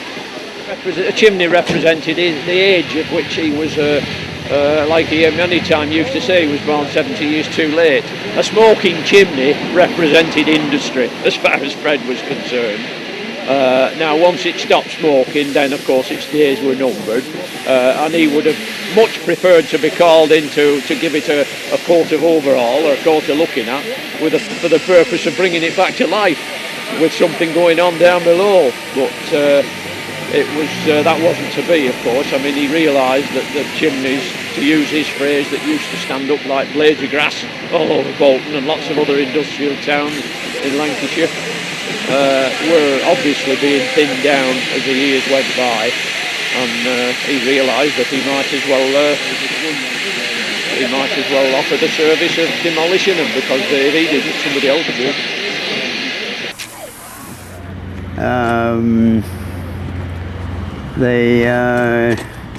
It's now time to build a bonfire. Where's these bloody rubber tyres, you know? Oh, they're here, aren't they? Yeah. I just happened to go around one day, 3 years, just about 3 years before his death. He said, I've had a bit of bad news. I said, oh, what's up? He said, they'd confirmed cancer with me. I said, get away. I said, well, you feeling all right? He said, oh, I'm feeling fine, yeah. But he said, I had this bit of a kidney trouble, and he said he sent from me and investigated it, and they decided one kidney had failed and it had to come out. So he sort of told them to get on with it and get it out, and he said they sent it away for examination and came back and said we're sorry but it's affected, we'll have to do a full body scan, which they did, and they found it in other places as well. I said, oh well, that's not so good. I said, how long have they give you? He said 12 months. I said, you must be joking. He said, no, that's all they've given me. I said, well, you'll have to, I said, you've got this tractor to finish then. I said, it doesn't give you long, does it? So he said, no, I must be getting on with it. But I never saw him what I would call depressed. Now, that's not to say that he wouldn't be depressed, because in his quieter times at home, when he wasn't surrounded by his friends and with a load of work to be done, obviously it would get anybody down, and I'm sure it did. He'd be no different from anybody else as regards that. But the bit I saw of him, and when he was pressing on with his tractor with the aid of a few friends, he was quite happy to get on with the job. He knew it had to be done, and indeed it was done. He'd been working on it for 27 years, and when he was only given 12 months of age, he didn't finish it inside the 12 months, but I'm quite convinced that the work he did on that tractor kept him going. It kept his spirits up, because he knew it had to be finished, and I think that's largely responsible for the extra 2 years that he managed to persuade his body to keep going after the 12 months that the doctors had given. I first met Fred Dibnah when we bought, he'd got a road roller, and I bought a road roller, both derelict, and we were both doing them up. We were young, we had young families, and it was a kind of a new adventure for us, really. And he was in about the same position as I was. He was a steeplejack, I was a Fred. And I met him in that respect, and we used to go to local rallies and things like that. And the point about Fred was, in those very early days, you could recognise him even then, that he had a story to tell. He had a wonderful way of telling a story, and people just flocked around him to hear him talk. And I mean, of course, he liked a pint or two, yeah. and the more pints he had, the better talked. he talked, really. And that's how I remember him, really. Wonderful stories. I mean, I wish, and the memory that he had, because he could remember all sorts of things, couldn't he? Yeah, really? I mean, I'm struggling now to think of some of the things that he, that he found quite natural. Yeah, he didn't get excited or anything over it, did he? Nothing excited him. I mean, if you've seen him, going up chimneys. I mean, I've seen him. I always remember a time in Lee, and he was working on the church steeple, and there was a pub across the road. Can't remember what the name of the pub was. It's gone now. But I remember going in there, and because he was working there, and he'd had 7 or 8 pints, and he went up the steeple afterwards. I mean, I could barely get home, never mind up the bloody steeple. Yeah. Were you surprised by the number of people that actually turned up on the day? Yeah, I wouldn't have missed it for anything. Yeah. No, it was magnificent. It was, wasn't it? It was like a national heritage thing. I mean, there was people there that, I mean, even the side streets were blocked with people. Offices had shut. I mean, we saw it all because we went through on the engines, didn't we? Yeah, because it just that much higher up. Bus stations stopped, the fire stations offices stopped, people came out of offices. I think the thing that brought a lump to my throat was when we went past the fire station, and they'd all the appliances on a rainy day lined up on the front, and all the firemen, and I don't think it was just the current watch. The office were in as well, office were in the West. And they were all stood in their uniforms to attention. And it was quite moving, that really. It was, yeah. But the number of people that walked from the church to the cemetery afterwards in pouring rain. Yeah, I mean, well, both ways, wasn't it? Yeah, a miserable day. Sue converted him, really, or changed him from smoking very heavily and drinking very heavily to the man we saw in this last few years on TV and so on, where he had all this immense knowledge of engineering and industrial archaeology, but in And he developed that himself. Yeah. Because that didn't come out in his early days. He just had a way of talking in his early days, of telling the story. A born storyteller, really. This knowledge came later on in life as it was natural, as he matured. Yeah. I always remember him coming down on his road roller for the weekend. It was one of the few steam engines that we managed to invite to the event, and my memories probably of that event were when the local hostelry was the pub on the road outside the pit, and the police at that time had put double yellow lines down outside, and Fred likes a drink, obviously, as most people do, and he went in to participate and have a pint of his favourite drink, a pint of Guinness, and we pointed out very diplomatically that he'd left his roller on the double yellow lines outside. He might experience problems with the local bobby.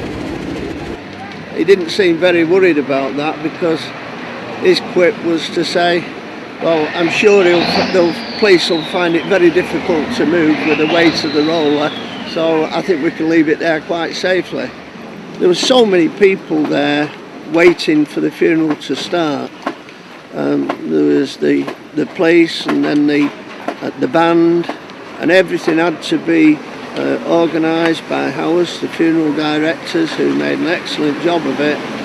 And the procession set off at about 11 o'clock in a very dignified manner, making its way down to the parish church in Bolton.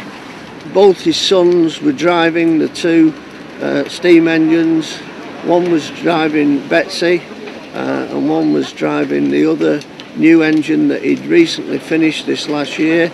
And both of those, it was excellent to see them on the day at the helm on the engines, playing such a part in the day. It must have been a heart-rendering day for them, to say the least. The guy was such a memorable character. There'll never be another one like him, and he will be very, very, very sadly missed. Fred's birthday, our local rallies in May, and Fred celebrated his birthday around the May time. I'm not exactly sure what date his birthday was, but I know that it was close to the Cavalcade Rally, because it had been organised by the powers that be that he were going to have a birthday party in the hotel called the Rilton in Rushden. And he'd been at the rally all day, signing autographs and being the celebrity. But he hadn't really had a chance to sort of have a beer with the engine men, and before he could, he were whisked off in a car and took back to the hotel. And they poshed him up, and the press were informed of Fred's birthday party in the Rilton, and we're going to have a few special guests, and someone had baked a cake, and that was the sort of programme for the evening for him. But I don't think anybody had consulted Fred, because he sort of didn't like the sound of this. How do we know this? Well, because later on that evening, an old friend of mine was driving back to the rally field, and he saw a familiar figure walking from the Rilton in Rushden through Higham Ferrers in the direction of the rally field. So he pulls over, he says, "Fred," he says, "where are you going?" He says, "Oh, I'm going back to the rally." He says, "Oh," he says, "I thought you were going to your birthday party." Oh, he says, "I didn't fancy that." He says, "All the press and all that." He says, "So I want a beer with the lads." So he got in this bloke's car and they took him back to the rally field. Meanwhile, at the hotel, everybody's going like balmy looking for him. "Oh, where's Fred gone? Oh, he must be in his room. We'll go up and check," and all that. And Fred's gone. The next thing, his phone's going. "Oh," he says, "I remembered something I had to do to the engine." And he's not doing nothing to the engine at all. He was standing in the bar with his mates enjoying a pint of beer, and that was the real Fred. He didn't need a tie to make him popular. He didn't need to be in a hotel with all the posh people and the press. He could be himself when he got the chance, and just stand in a group of chaps all wearing boiler suits, all covered in soot, having enjoyed a good day's steaming on a rally, I don't think he were ever happier than when he was in that sort of situation, with his hands all covered in muck and a big beaming smile on his face and a pint in his hand.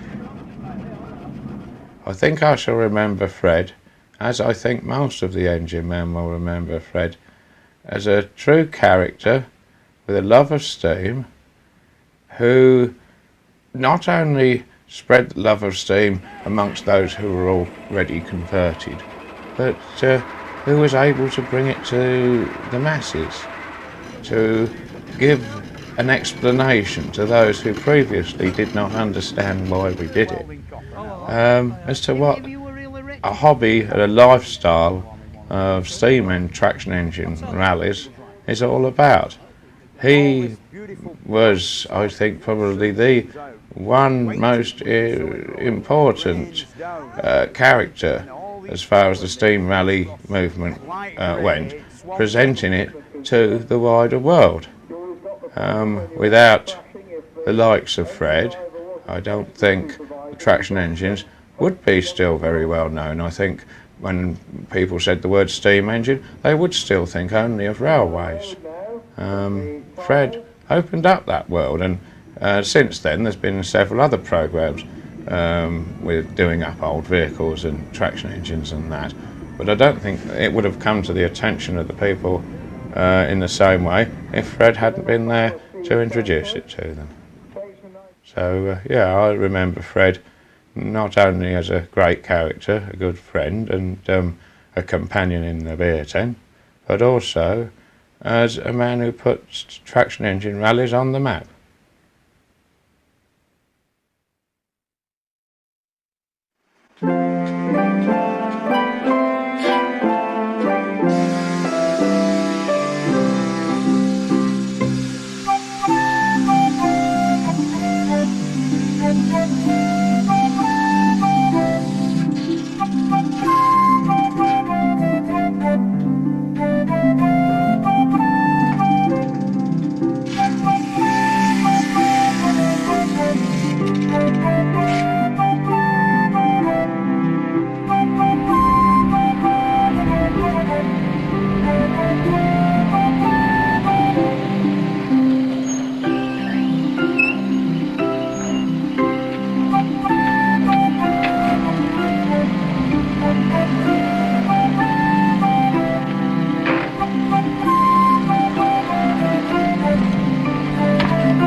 This chimney, it once belonged to a paper mill, but according to neighbours round here at the older end, like, you know, it shut in 1920s and then became various other things, you know, afterwards.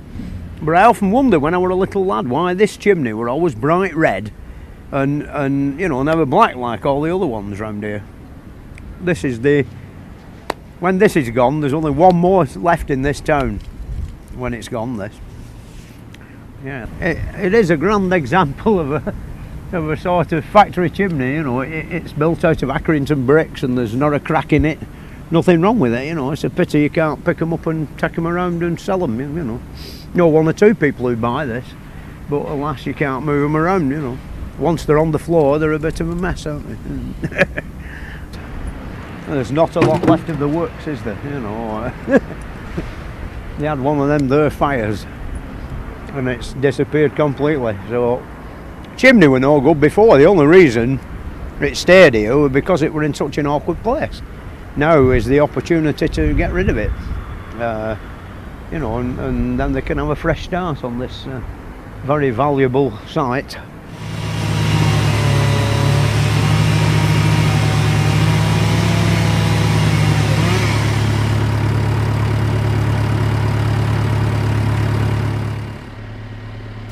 When we're not sat on tops of chimneys, you know, we spend a great deal of time knocking the things down, and basically here what we're doing today is we've removed a section of the brickwork from the base of the chimney stack, and we're replacing that with wooden props and wedges and cap pieces, as you can see. And then when we've removed the remainder of the brickwork, basically we set fire to the timber, and down comes the chimney stack. This method really in confined places compares very favourably with the dynamite men, because you don't get bricks blowing out all over the neighbourhood. Over there, where it's going to go is, if anywhere, slightly that way. Yeah. How long will it take from once you set fire? Once I set fire to this, I would think quarter of an hour, 20 minutes. Something like that. Where's the time going anyway? Right, well, action stations. Like, the hardest thing really is controlling the crowd, you know, because in these places, as you can see around here, there's walls sticking up and all sorts of things, and people have a nasty habit of just bobbing up from behind a wall when the thing's about to fall down, which is a bit nasty. You see, when you blow things up, it's like 5, 4, 3, 2, 1, boom, and it's all over with. Whereas here, with like 20 minutes of nerve-wracking thought before the thing actually falls over. Here, we're having a bit of bother getting the fire going.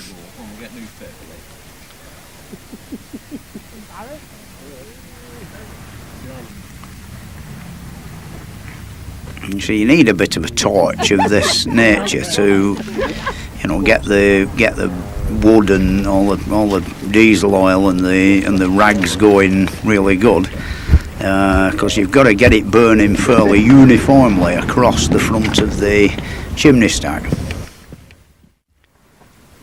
Once you have lit it, it's out of your hands then. It's in the hands of that guy upstairs, you know. Not a lot of room here, as you can see. We were about 4 feet off one wall, and we'd knocked a hole through a wall to fire the chimney through the hole. It went very well, actually. We didn't even knock any of the remainder of the walls down.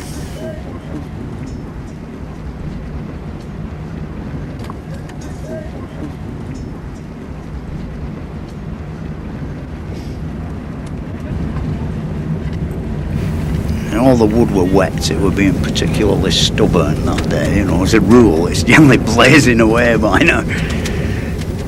We didn't do too well, you know. The whole place had burned down, the works, and the fire brigade had done the bit wetting all the wood through. There we go, it's taking over now quite well. Going. As a rule, it's about quarter of an hour to 20 minutes. I think that one weren't very far out on that. Bush, another one gone.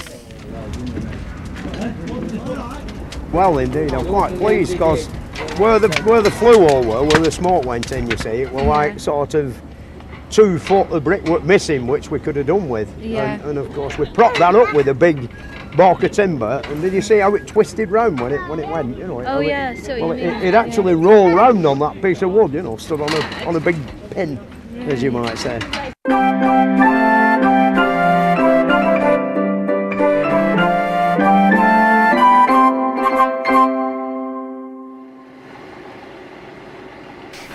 I often do jobs for my friends on their engines when they're a bit stuck, and here we're retubing this little steam tractor in readiness for a trip over the mountains into Yorkshire for the Manchester to Harrogate vintage vehicle run next weekend.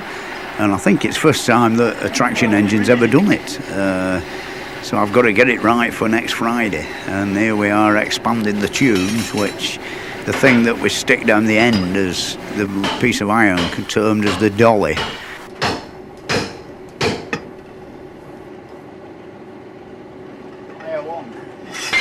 The boiler tubes are always bigger at the front end than the back end. There's Neil putting the dolly back in the fire.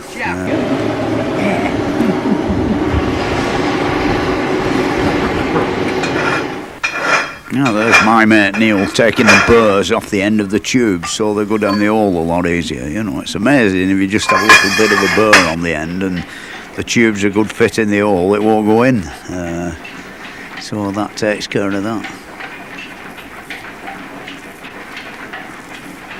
There's the shaft going round and all the belts flapping in the wind. And there's the engine that we've got to get ready for Friday.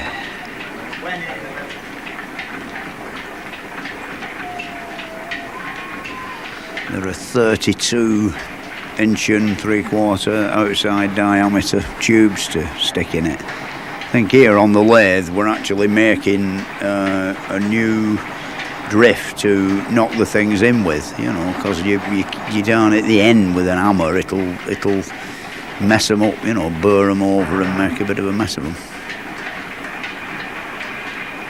And our steam-driven lathe. There's not many people got a steam-driven lathe in this day and age. What we're doing now really is knocking the tubes in and, you know, sort of ready to do the expanding. And they're a little bit tight in firebox, so it's better being tight than slack, because when we put the tube expanders in and they start, you know, if a hot tube starts going round, you're in trouble, like. But there's no way these are going to go round, because they're just that nice, got a nice grip in the tube, in the firebox end. And all. In fact, they're a good fit in every end, you know. The expanding we did at the front is also a good fit, you know. Normally you stick them up the hole and you can wabble them about, sort of style. We've just, what you might call, got it right, you know. There's no daylight showing. You can generally tell if you put a lamp inside, you can see chinks of you know, light shining through the gap. I presume we've got some expanders. Yeah, we've got some expanders. A bit of a crude method, but it works. You get a bit tired after you've lifted that up half a day.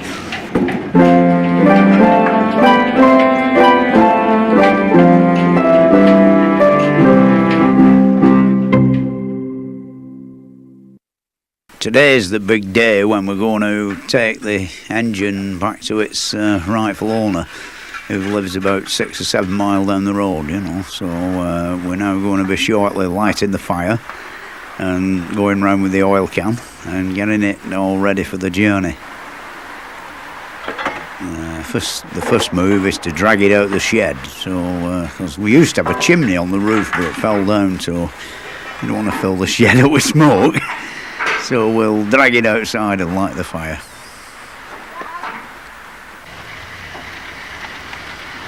With our Land Rover, our trusty servant.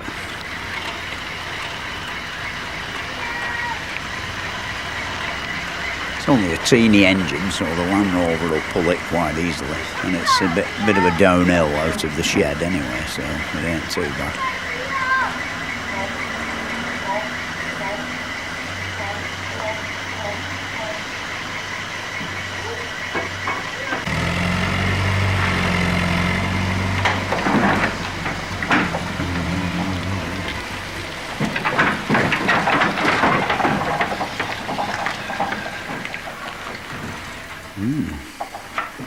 Here we are. Get the fire lit. There we are. I think it's an Eveling Porter tractor, which were built about I think in 1919 or 1920.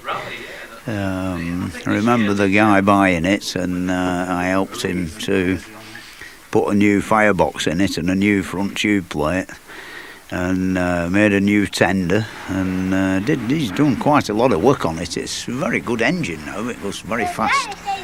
A racing machine. There's young Jack enjoying himself. It's alright. Tomorrow we're going to this bloody traction engine rally. This morning we've got to take this traction engine back to Bury, and it'll be dinner time-ish when we get back, like. Yeah, so, yeah, make sure nobody nicks it. Yeah, there's Jack. It's amazing how much Jack's learned, considering he's only 4 years old. You know, he knows all the names of all the parts of the engines and where everything goes. You give him an oil can and he puts it all in the right place.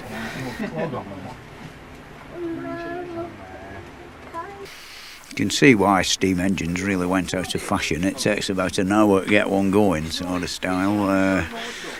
Oh, there's our friend from the BBC come giving us a lift.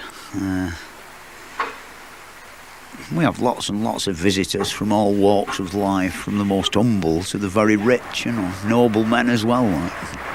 Just doing a job on an engine that belongs to and his lordship gent. Steam coming out of the safety valves.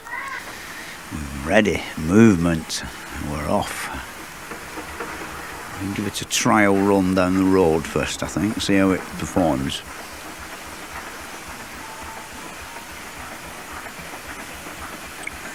When I have a ride on that one, it always urges me on to have a do at my home, because my home tractor is a very similar machine to what this one is, but slightly bigger. It's got bigger wheels, so it'll go faster.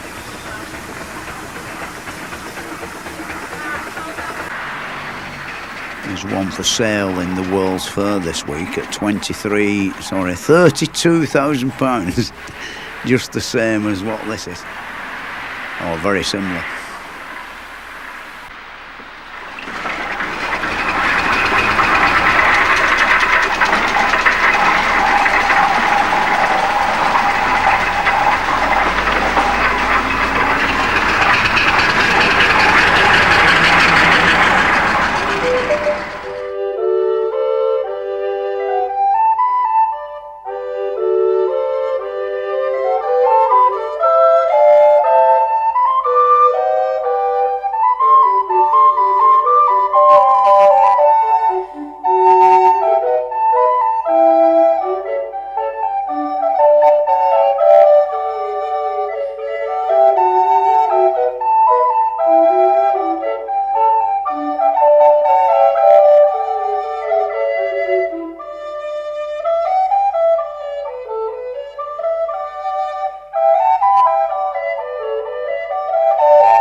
really what it's all about. I really enjoy this business. In fact, really, it's one of England's best tourist attractions now. There's basically thousands of people come to these do's every weekend during the summertime. You know, I never realised there were that many people filled up with nostalgia and steam engines.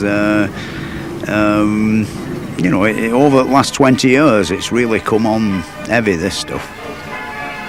I mean, now people are paying literally thousands of pounds for a ride like this set of gallopers, which, of course, they were so big and so hard to move about in the old days, they couldn't get rid of them fast enough, the fairground men, for one that, like, folds up and shuts away into one box on the back of a wagon.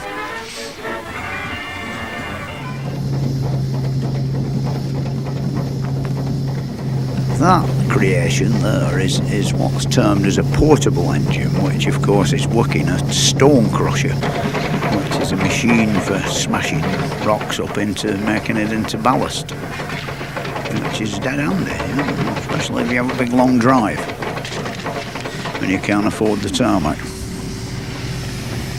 No, that's a bit of a mystery. I don't know what make that is. I know one thing, the belt's a bit slack. Yeah, that's a proverbial thrashing machine, I think. You know, I don't quite know how they work because I've never been a country boy, but you know, this is a bit more up my style. Sawing the wood with the steam engine. Like that blade must be all of 5 foot diameter. It's a fair old lump of iron going round. The reason for the demise of them is the thickness of the blade is so great that the time they've sawn a tree up, they've sawn about 3 planks out of it into sawdust.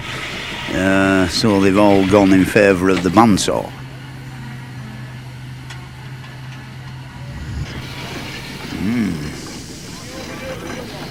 There's his lordship's machine, Messner Castle. That's Mr. Dennis Brandt and his big Fowler Roboco. It's not Atlas. Atlas is my favourite. That one is one very similar.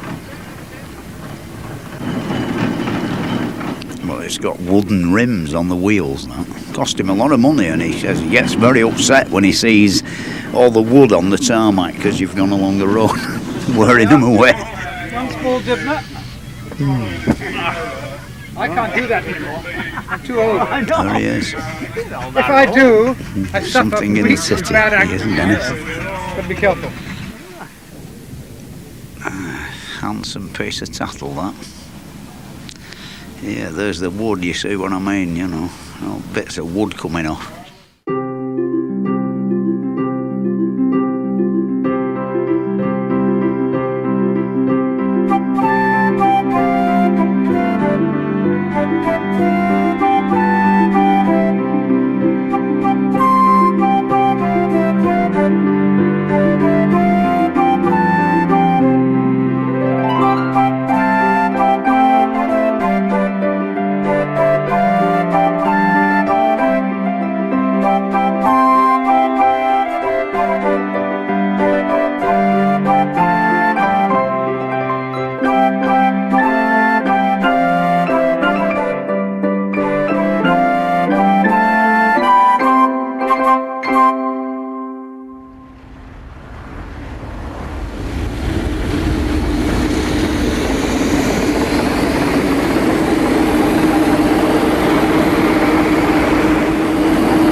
Jack, won't get the end of the old pipe.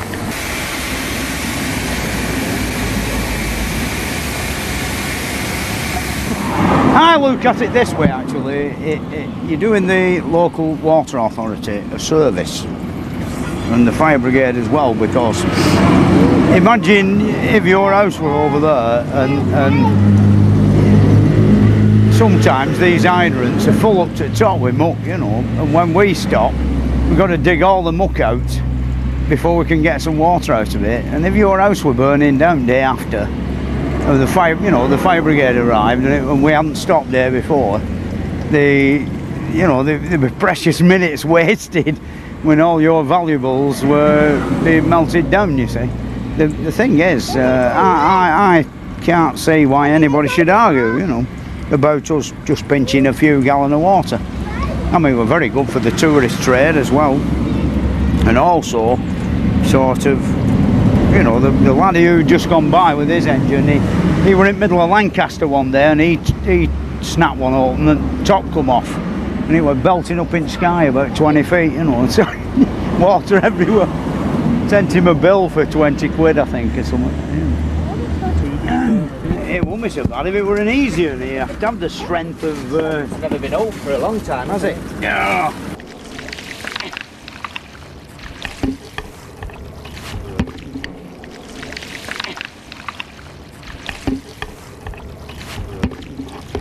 That's better.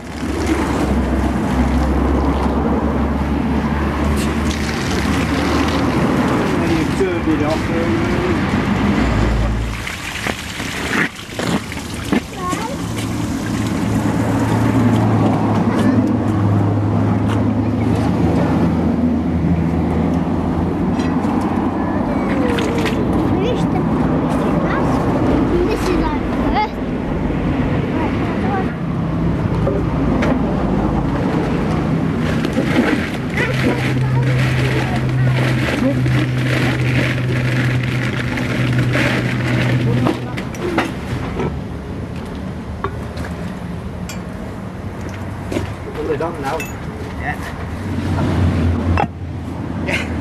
Safely tested and we'll send our report to the fire brigade. Boom, come on.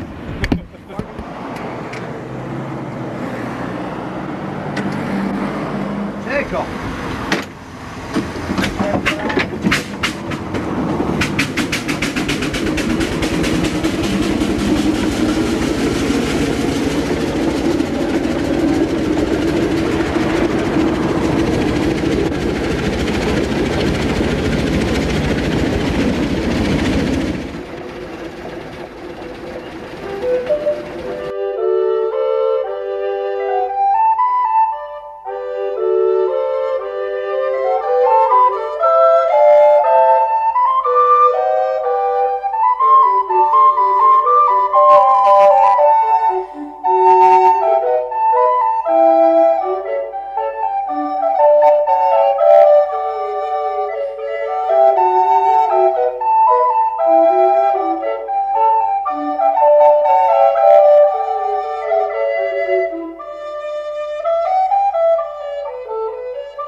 I'm getting too old for it, really, you know. It's sort of the first 20 years are the worst.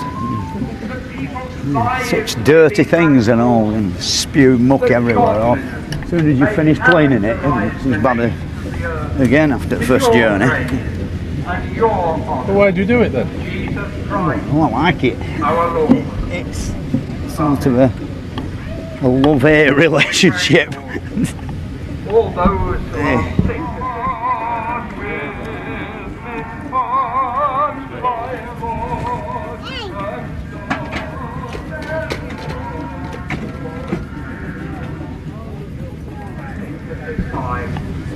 Have you got any comments you wish to make about Vicar this morning? He's a good singer, isn't he? Oh, yeah.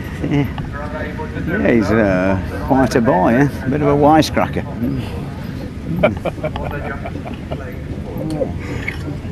Oh, it's not looking so bad now. We're ready for the grand turnout, you know. The race round the arena. If we can get out of this hole, you know, we don't end up with our wheels spinning round and not going nowhere.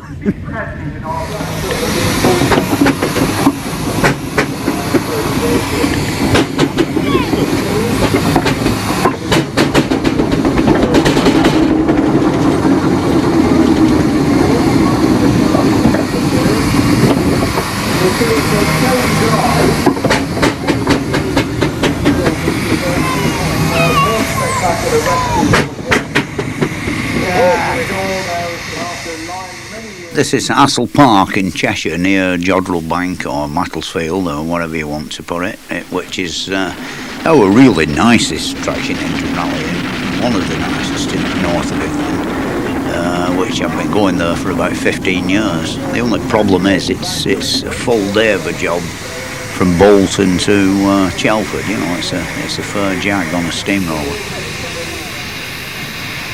The tractor will be much better. We do it in about half a day on that. There's our steamroller, which was built in 1910, and you can tell it's come a long way because the wheels are shiny. This is the Grand Parade, steam engines. Much as though it's rained a bit and a bit of wheel spin. If you get stuck in a funny place.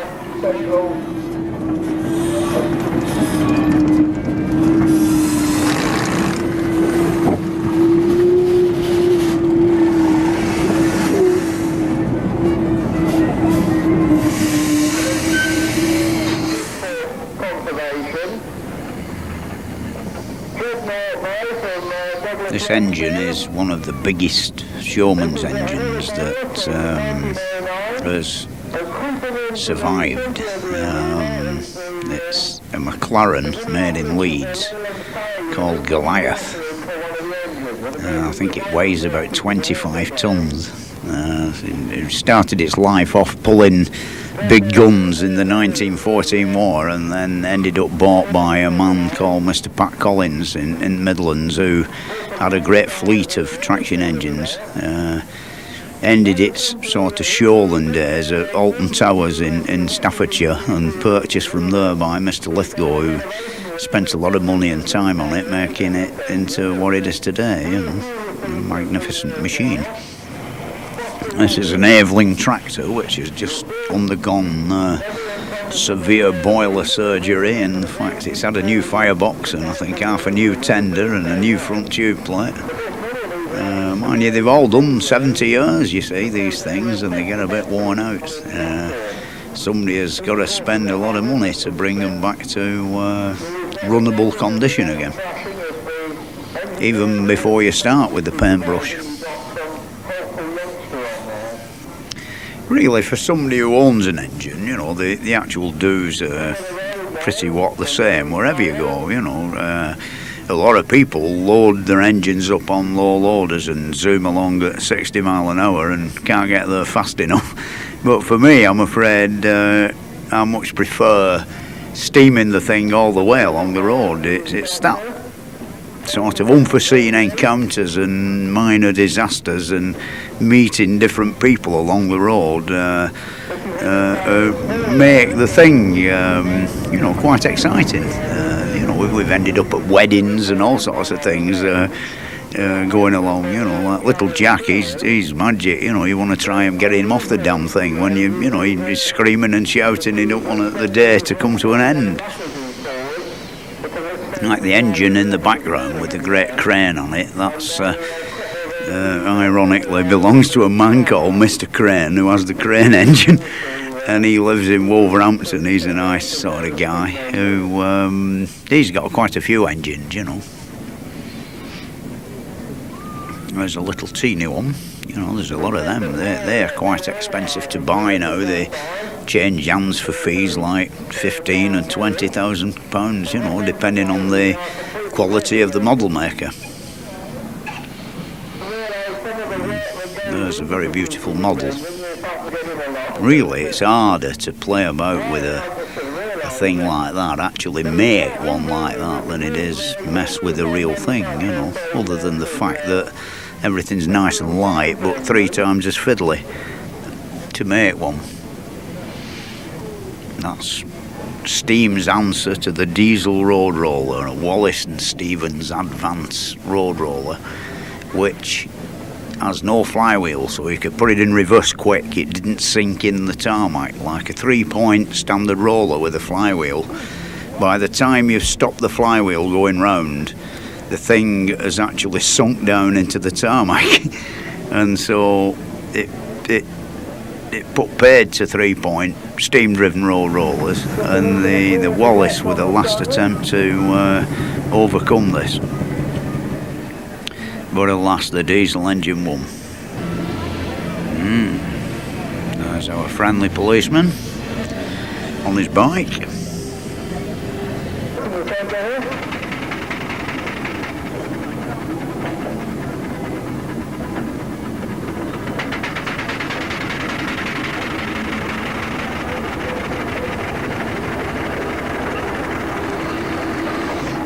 Nothing like a steamroller in a wet field. Slurs about like a bar of soap on a wet sink. You can't stop the thing.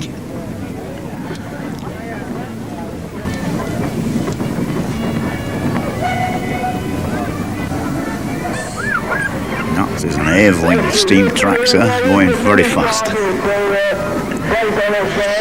Pursued by the police.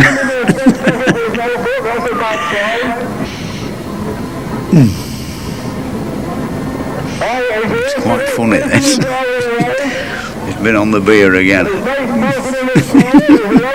Somebody throwing coal at him.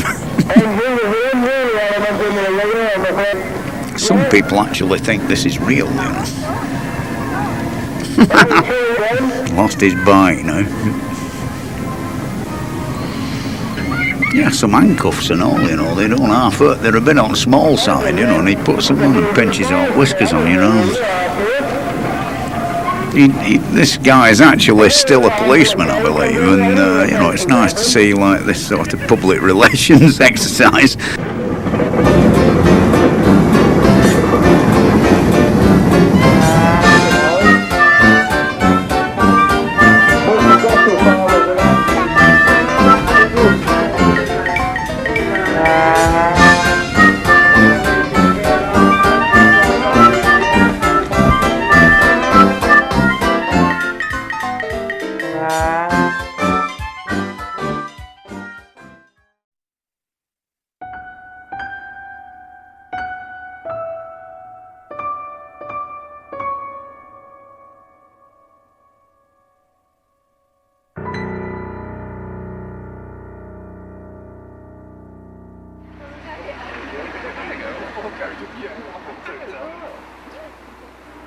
This is probably about 8 o'clock in the morning.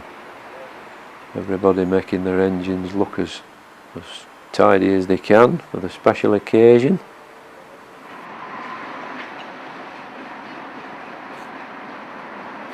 That's the Fowler coat of arms. That's Evening Star. This is a Showman's engine owned by Mike Priestner.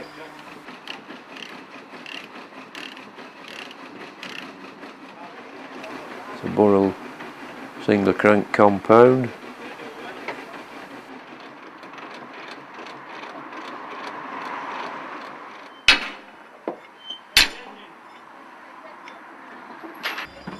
Of John Pennington, a farmer from Dunham Massey.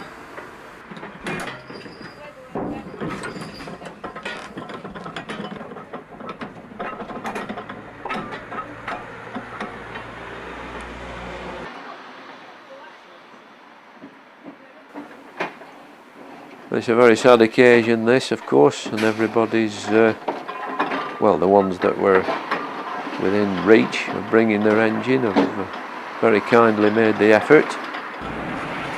at least one engine had been put away for the winter, boiler drained and firebox greased up and everything, and he still made the effort to bring it along and steam it up today.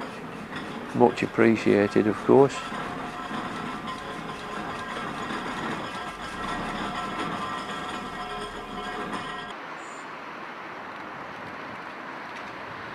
There's a few of the floral tributes. This is the wall just outside his house. All this activity is taking place just outside his house, of course. There's the old trusty Land Rover, which has been off the road, I believe, for a few weeks, wanting some major work. But we couldn't leave it out on this occasion. So it was just being coupled up behind the living van there.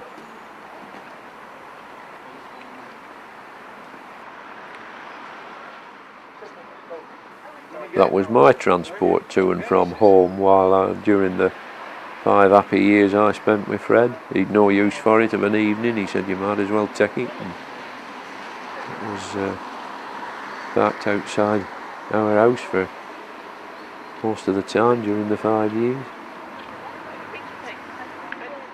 That's his air bar that he used when he put it behind his roller, or behind his living van.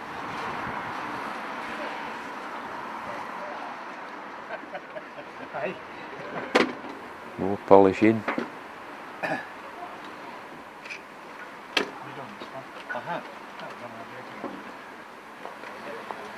There's John Pennington, farmer from Dunham Massey.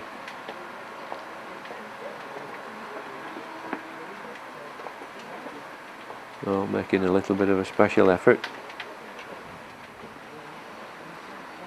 There were 4 visiting engines in total, one from as far away as Nottingham.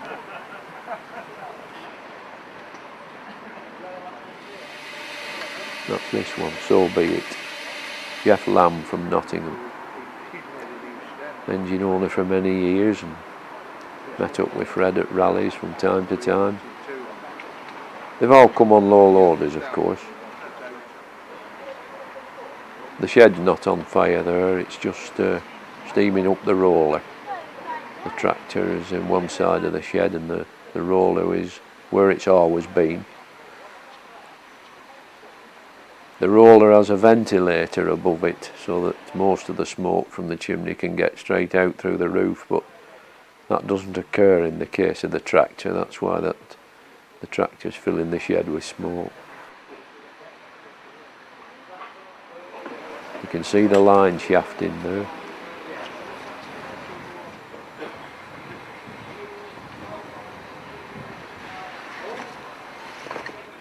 There's the Showman's engine, Mike Priesters. He's not had that long, he's only had it about 2 years.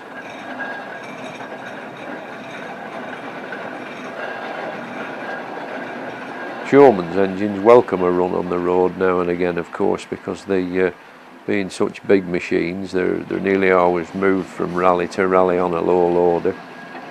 Just a few of them get an occasional road run.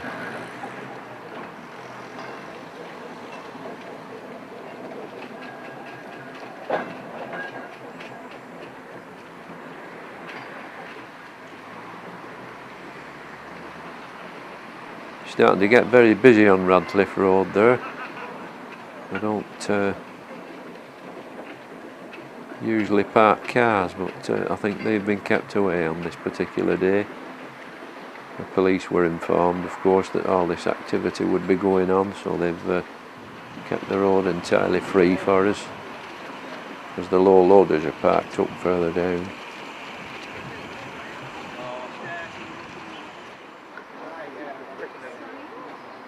Now this is the trailer that's going to carry Fred's coffin.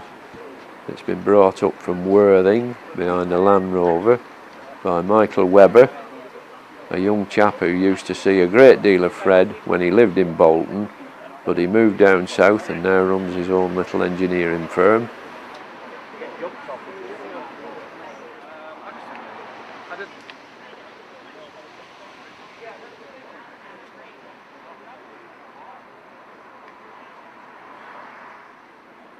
he's decorated it all, and he's done an absolutely wonderful job. He's got all the bits and pieces of Fred's profession. There's his bosun's chair and a hammer and chisel and some dogs on the other side, that's it. They were used for driving into the chimney to tie the ladders to. A couple of ladders there with his name, all prepared. Spent many hours preparing that trailer and done a wonderful job. We're all indebted to him.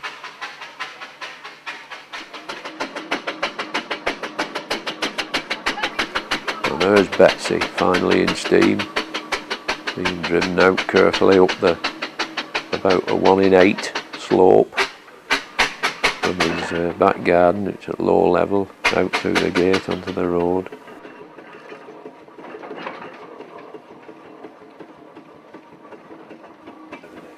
That's me in the white overalls. I'm actually driving the roller. One of Fred's last requests when he was making his own arrangements. He did ask the main organiser if he'd get me to drive the roller.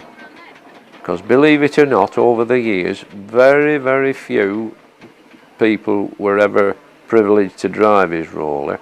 He needed a steersman, of course, and a few of his friends have helped him out steering. But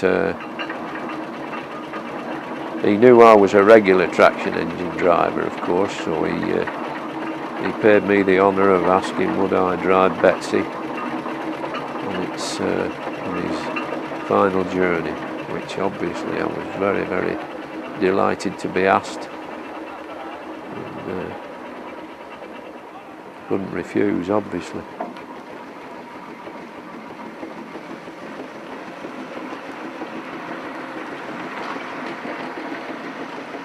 We were expecting possibly a little bit of trouble with the roller because it had sprung a tube leak some time previously, but the boiler inspector had had a look at it and he had given it clearance.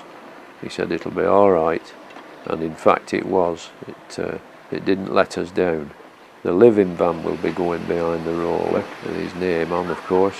The living van has been recently restored, ready for his nationwide tour behind his tractor, and there's his tractor. 27 years work, from virtually a pile of scrap through to the fine machine you see today.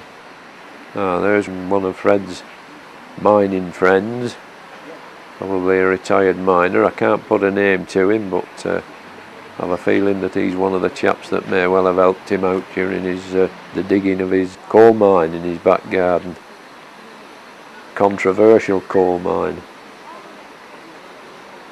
which all the neighbours thought was going to cause their houses to disappear. Nothing of the sort. Just coupling up the Land Rover there to behind the living van. Police did an excellent job for us this day. The procession had no trouble at all, going exactly where we wanted to go. It was all planned beforehand, of course. And the police did an excellent job. They carried messages for us and they cleared the way and they gave us an escort wherever we needed it. There's the Rolls Royce, the vehicle of style that's brought him from the Chapel of Rest and now be transferred onto the flat wagon.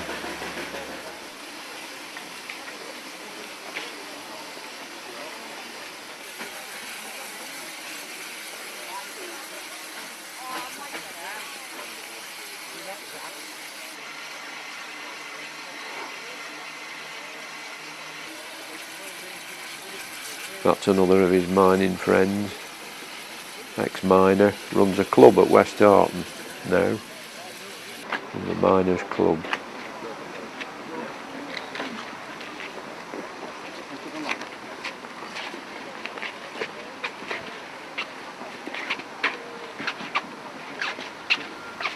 Now just notice how easy that coffin slides along those ladders. That's because they've all been fitted up with rollers, just for the purpose to receive it. That's Michael Webber, just climbing up now to tie it down. That's the lad that's gone to all the trouble of preparing the wagon and bringing it 270 miles. behind the Land Rover. His Land Rover, that is. Done an excellent job, Michael. And that's the Elephant and Castle, which forms a major part of Bolton's coat of arms, of course. That's why that's there. Just remind everybody that Fred was a genuine son of Bolton, just in case they'd forgotten, which I'm sure they hadn't.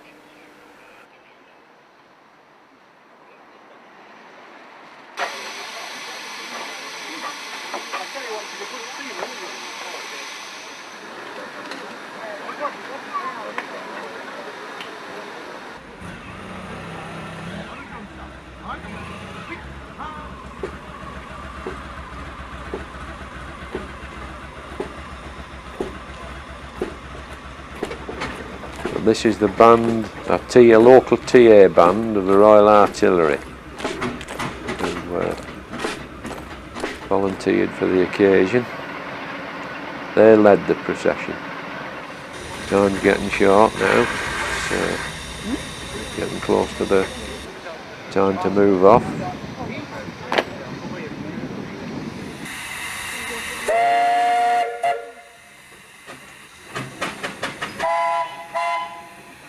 We were on time all throughout, by the way. There were no delays.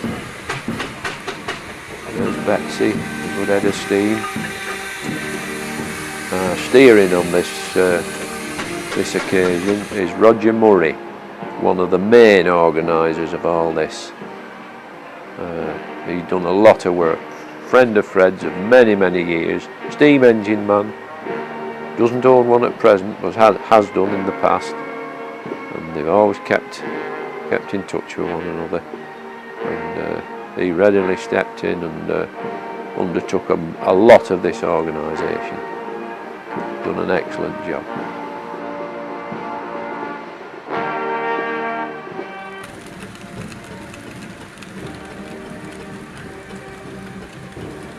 And Jack, Fred's eldest lad from the Isle of Man, was steering the tractor, along with Michael Webber.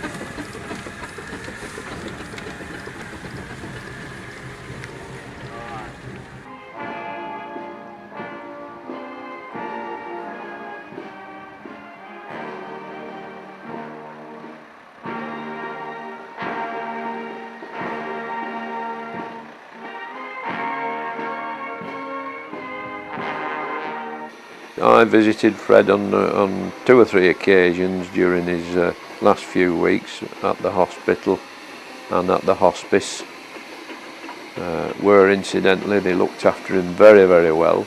He was very comfortable, and he did, Roger Murray and Michael visited him on a number of occasions, and that's where he expressed most of his wishes. He wanted a good Victorian funeral, he said. And by Jove, that's what he got, without a shadow of a doubt.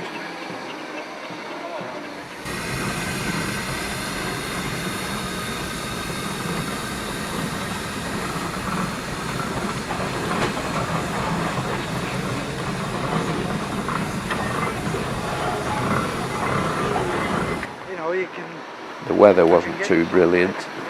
Light rain for most of the day, but as you'll see, it didn't deter people from coming to pay their last respects.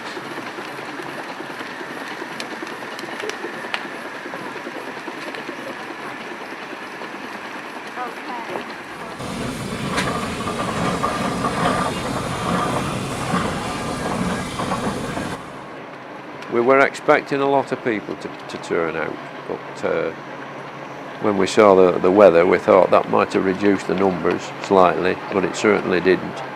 Everybody who decided to come took no notice of the bad weather, and they all turned out, as you'll see when we get to the church.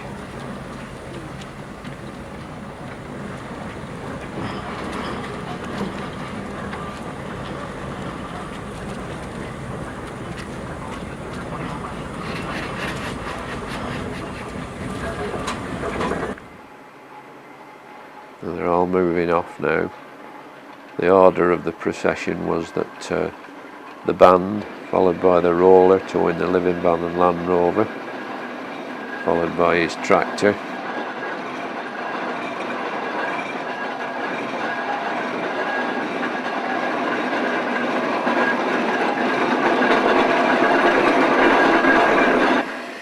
"27 years work, just finally completed, just in time," driven by Michael Webber and Jack, his eldest son. Roger, the youngest lad, was with me on the roller, followed by his wife and her immediate family in the rolls, and Fred's 3 daughters, who also kept in close contact with him during his hospital stay. They were in the cars, and then there's the 4 visiting engines.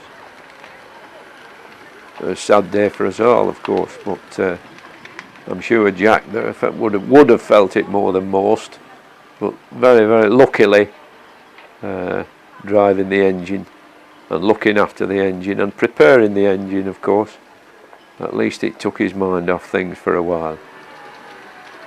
He'd driven it quite a bit. I think the first time it ever ventured up that slope, when Fred finally completed it and got it steam worthy, Jack came over for the occasion. I think he was with him the first time it put its wheels on the road. And even though he lives in the Isle of Man, he came over at every opportunity. So he's followed and he came over quite a few times during Fred's recent countrywide tour.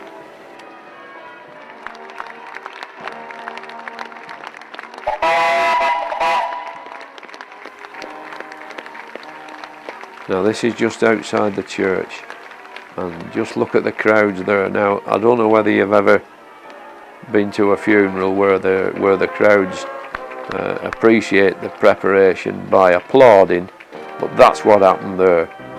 It was quite overwhelming, really. The whole of Bolton turned out, and the applause was their way of appreciating the preparation work which had got into it.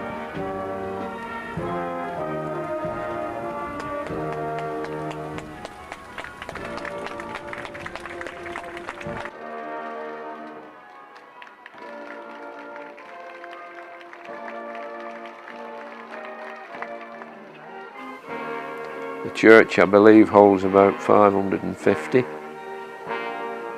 and it was full to standing.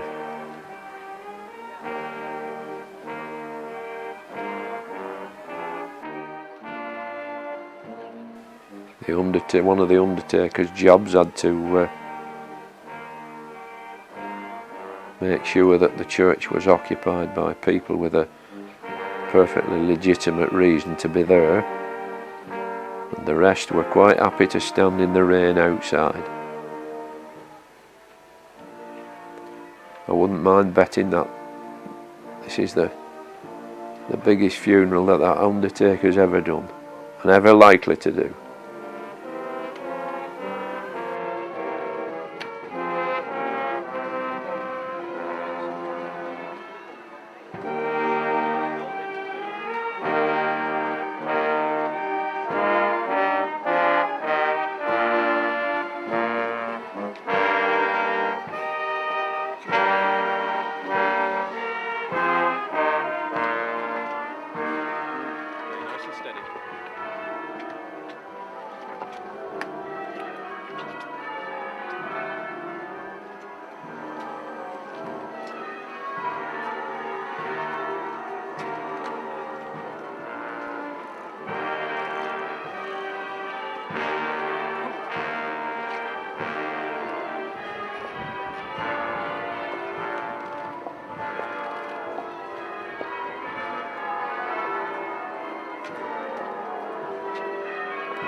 He only had a few, like 10 minutes, but he showed me his mine shaft. Yeah. Showed me round his back garden, and do you know something like a kid's dream? It was like, wow, what's all this here? You know that sand pit, there's a sand pit down there. Yeah, down at bottom, yeah. And you know coping stones off a chimney? Yeah. Well, that's what. Well, I remember another one, when we watched him drop a chimney. You remember Morrison's up Jolly Old Road? Yeah. Now, I've been told it weren't him lately, but I know it was. And he burned it, and Chimney, woof, and all he did was run away. Onk, onk, with, you know, with like a thing on him, onk, onk. And he were legging it, and Chimney were going down, and he were off. He were gone. He were laughing his head off, as though it were a laugh, but... Sorry, I couldn't do that. Fred, I'm brilliant guy. Like to watch him on TV. He was down to earth, not many celebrities. He was an ordinary man that ordinary people could relate to, and I'm going to miss him dearly. Thank you. What do you think of the funeral today? Do you think it's really got Bolton people out? It's got a lot of people out, not only from Bolton, from Liverpool, from even across the world. There are a few people here. And it just shows the strength that he was regarded. He's really a nice guy. He was liked, loved, down to earth. Did you meet him yourself? No, I didn't. But I feel what I have now. I've been here today. I've enjoyed the spirit of the people here, and he really has touched my heart. And yes, I did have a cry. Thank you very much. Very upsetting. Glad that we've missed him. He's a good man, you know what I mean? Everyone will miss him. Did you ever meet him yourself? Yeah, I've met him myself, yeah. Good and how chap. did you find him? Very good gentleman, yeah. And with Roy, you knew Fred, didn't you, Roy? Yeah, we all knew Fred. Good morning. What are your thoughts today? Sad ones, very sad ones. Very sad ones. And years and years ago, you used to go down there and do a bit of filming on his yard and stuff like that, didn't you? Yeah, I think it was 25 years ago when I was down filming, when we was doing the roller up at that time for the Wigan Corporation, and reboilering it. I filmed it coming up out of the yard a few times and going out on its first road run and trials. Yeah, it's a very sad day indeed. How will you remember Fred? Well, he was always very jolly, jovial. He liked talking to everybody, gave everybody the information. Once you got to know him, he was a really nice guy. There's the Book of Condolence, which had many signatures on. All remembering Fred as a cheerful chap who was always prepared to speak to them. Sadly missed, will Fred?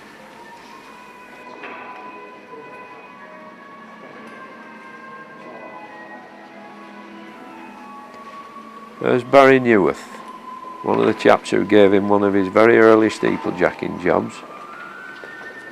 The vicar of Radcliffe at the time, and he later became vicar of Kirby Malham in Yorkshire, and he christened the two lads at Kirby Malham. And we repaired his church tower, Fred, and that was during the time I was with Fred. He repointed his church tower, and I painted the gutters and downspouts. Well, we were there for 2 or 3 weeks. Stayed in lodgings up there, Monday to Friday.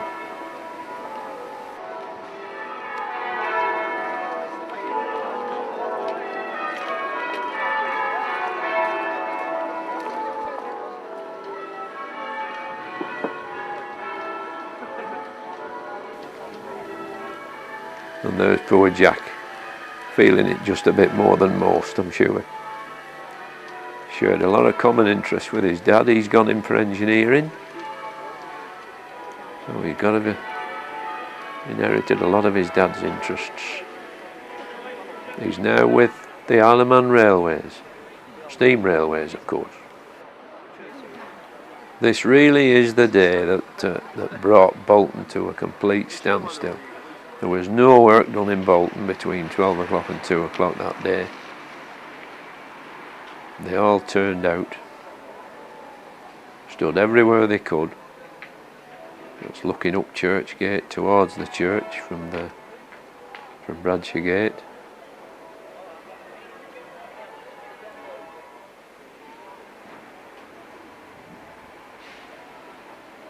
Patiently waiting.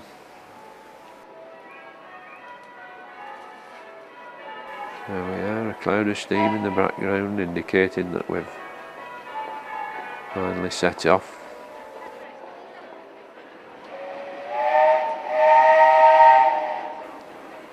There's a parade right round the periphery of the town now, terminating at the Tong Cemetery. People used to ask Fred, "Have you ever fallen off? Have you ever fallen off?" he used to say. "You only fall off this job once and it's half a day with the undertaker," a phrase he used many, many times.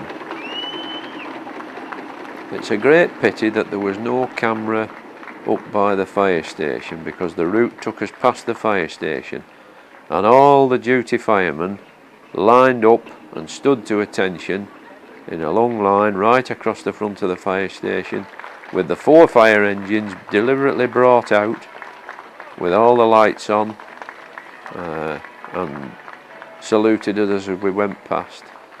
It was a fine sight, and it's just a pity that there wasn't a camera there to pick it up, but it was certainly much appreciated by the travellers in the party.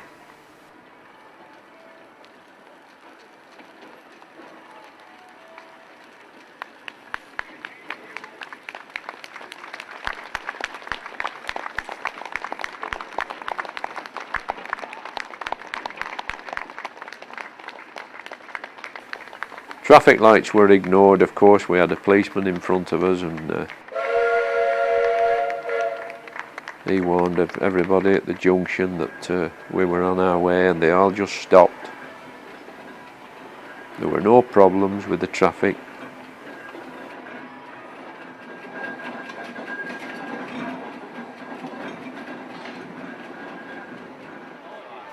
Here we have the people of Bolton now, well satisfied with what they've seen. They made the effort to come out on a miserable day, as evident by all the umbrellas, and they're now making their way back to work or back home, as the case may be. They've all made the special effort. That's very, very nice to see. Presumably mostly Boltonians, who felt that they knew Fred like a friend, even though they'd possibly never met him, a lot of them, but just because of his popularity on television. And I mean popularity. I don't mean popularity in the way that a pop singer might be. Everybody felt that Fred was a genuine character, and by Jove he was. Anybody that made the effort to come and have a look round his place, the man they spoke to in his yard was exactly the same man that they saw on television. There was absolutely no difference. He didn't have what they call an image. Fred was Fred, whether he was on television or chatting to somebody in his yard. It was just the same. Nice to see Jack driving there rather than steering. Eminently capable.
the Vicar of Bolton on the left, and Fred's friend, the Vicar from Kirby Malham.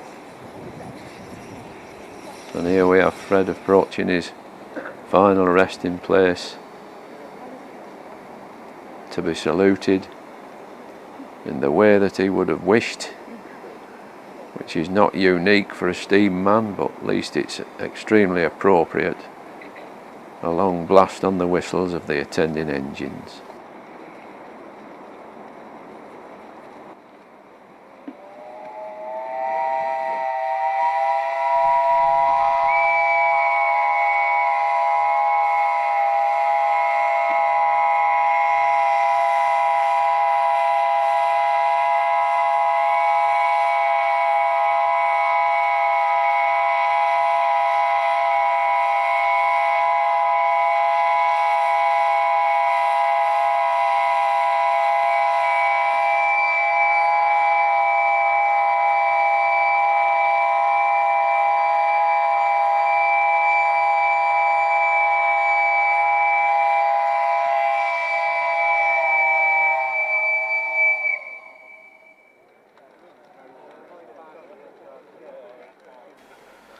Well, that just about sums up a unique day.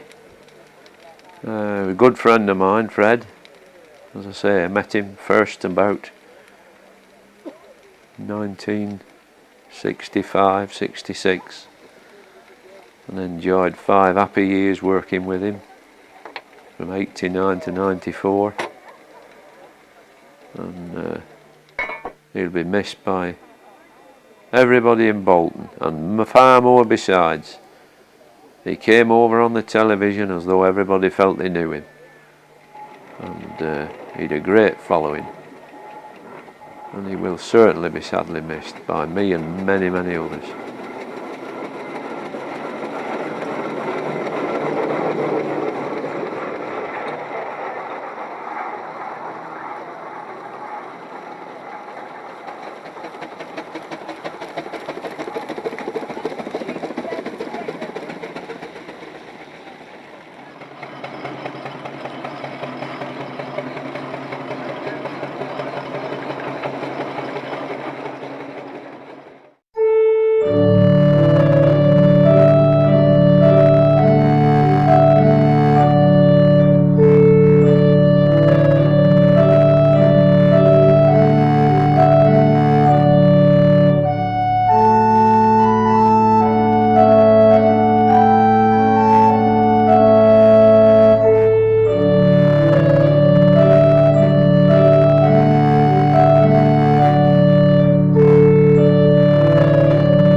just arrived at Fred Dibnah's house. Been a bit of a trek. I just wanted to look at it. That's all I wanted to do. I don't think you're allowed in. The gates are open, but I don't think you can walk down there. There we go.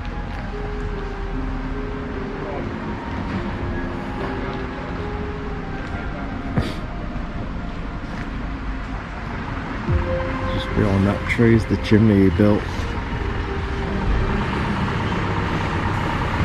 There's cars down there, but I don't know.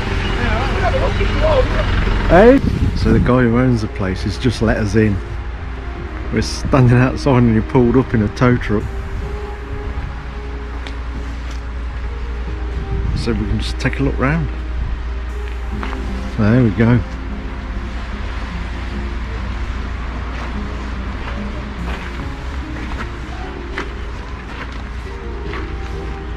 There's the workshop.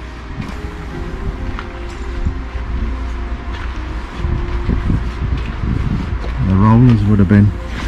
The stone rollers. Wow. Hey? Yeah? Oh, there's it. There you go. Oh, thank you. Thank you. Yeah, this is obviously where his The rollers were. roller was, and then that's where he used to put his, you know, his carriage at the back. Yeah. Yeah. Oh. Amazing. Yeah, we're trying to keep it going. That's why he's got just had the burger van and all that, you know, so people can still come in and enjoy. We wasn't sure. We stood at the top. We've been travelling for a few days, so have you? Yeah, all around the Lake District and everywhere. So we thought we'd come this way. Well, like I say, when you've had a look, you're more than welcome to go and have a look inside. Thank you. That is honestly, awesome. You are. Honestly, everybody who comes is still welcome to come in. Yeah. It's Fred's place, isn't it? Yeah. You know what I mean, fortunately, the gentleman you lived in before, somebody had his equipment. Oh, sorry. You know, putting all the pulleys and that. Still see the black in the roof where he would have fired his engines up. Yeah, because that up there, that's where his engine was. Oh yeah. You know, for use all the pulleys. Yeah, the stationary engine. Yeah. Yeah. But yeah, we're trying to get old, you know. We've got people at scrap games who can find old things, you know, to try and replicate it. It doesn't even have to be perfect, does it? But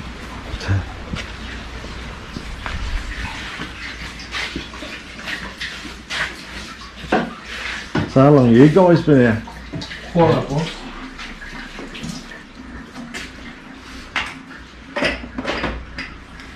So is it pretty much the same as it was? Yeah, they basically the way he's done is just painted these doors. Yeah. That's it, really. Everything's exactly the same as what it was. Yeah. You can't really change anything, you know, because it's grade 2. Yeah, yeah. Oh. Yeah. Yeah, these were the brown and the what's it called? Come in. Oh, thank you. Take pictures all over you. Just don't get my ugly mug in it. Yeah, because I've been trying to contact me for This was like his. Obviously, had, you know, 2 lounges, so you had like a little lounge in here. Yeah. And another one here as well. I think this was his main room, to be honest with you. Yeah. Turn the light on, you can see better.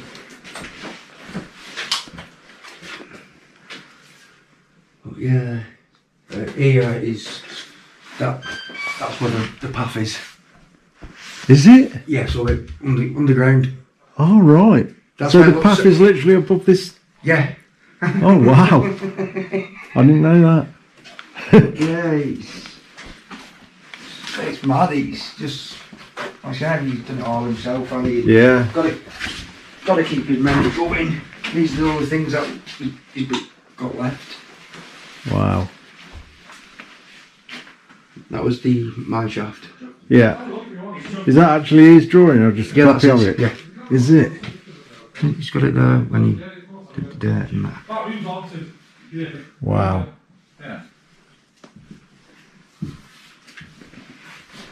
Yeah. I'm sorry, come in. Yeah, can you imagine that back. Imagine if he was still here now doing that. Yeah. They'd be like, you can't do that, Fred. The same if you won't come through to the front room, I'll have a look. Yeah. Your mates just had a look. Or was he already? Yeah, this is his main living room, and then I think that he used to have people round. I think he sat in that one. He says he's haunted with him. It is one. I mean, Yeah, well, when where they used to have a dog called King Corsa, but it was a little bit too much because everybody kept coming in. We wanted him to be a guard dog, not a pet. And he went a bit over for a couple of days. So I stayed here, I could actually see him walking upstairs. And it doesn't scare me because what's most haunted and all that stuff and misses. Well, when I come back next morning, I said, there's somebody upstairs walking. Yeah, look. It's up in. Amazing. You can hear footsteps, you know, and I weren't dreaming of this, you know what I mean? Here, I see, and it was like you could hear it coming from, you know, that direction near his bedroom. Yeah. I'll take it up now anyway. Yeah, thank you. So the doors are open.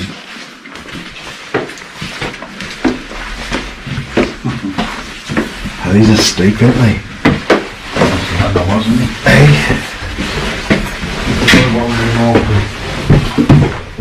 That's lovely, wasn't it? Bang my head. Yeah, alright. That room's short. Yeah. Well, this used to be Fred's office. Oh, right. His table, used to be here. Yeah.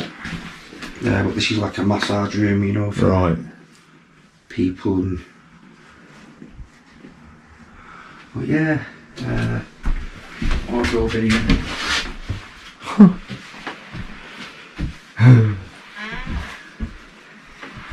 And this is the best one. A lot of people don't see it because it's. You wouldn't think it was there.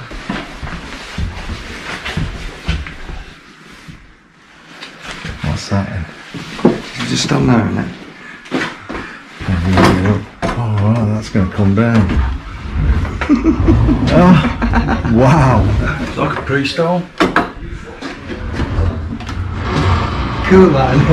Yeah. And what he's actually done is, see this chain here? Yeah. That goes to a weight outside. Oh, and they're sort of outside the house, I'll show you now, innit? It's well But none of us knew it was there at first. Amazing. It's a good one, that one, isn't it? Yeah. You'd take that far off, you'd never know, would you? No. And then, this bathroom. Yeah.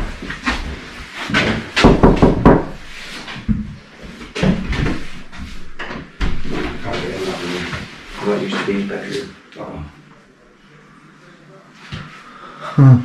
Well, yeah, nothing been changed. It's just a little bit of paint here, you know.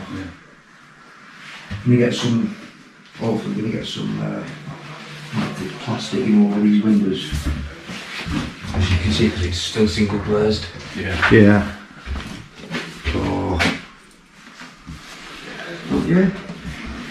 Unbelievable.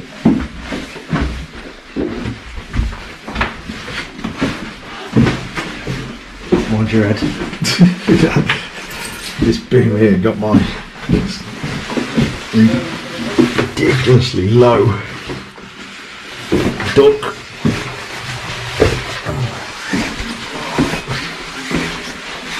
I think it was. We used one before in someone else's garage. That's brilliant. I can see the pulley.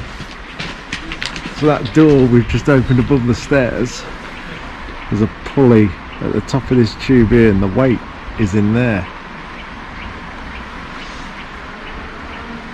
That helps open the door. That is truly amazing. Unbelievable. Well, I didn't think I'd get in here, but we have. We timed that right.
mine shaft.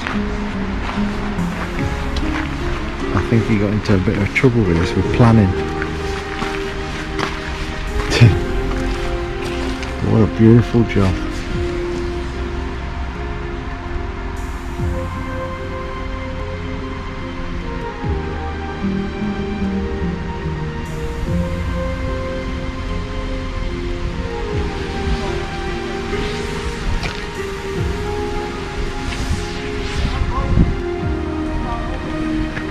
Alright, gotta get back up to the bikes.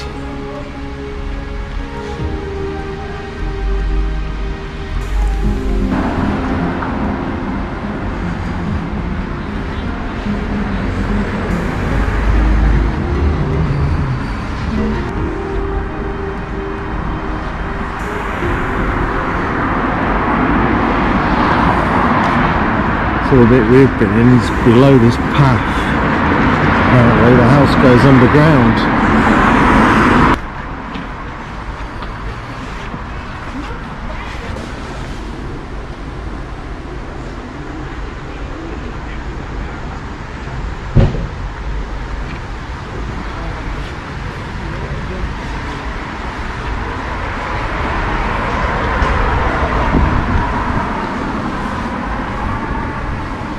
There we go.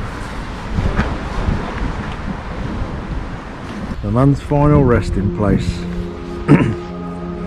People are leaving Guinness, spanners, flat cap.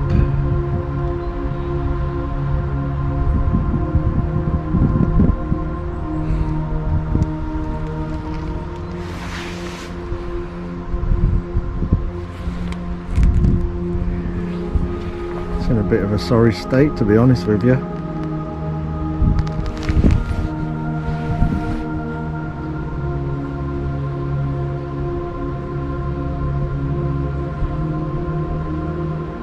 I think it should be something quite spectacular, like a huge chimney sat here.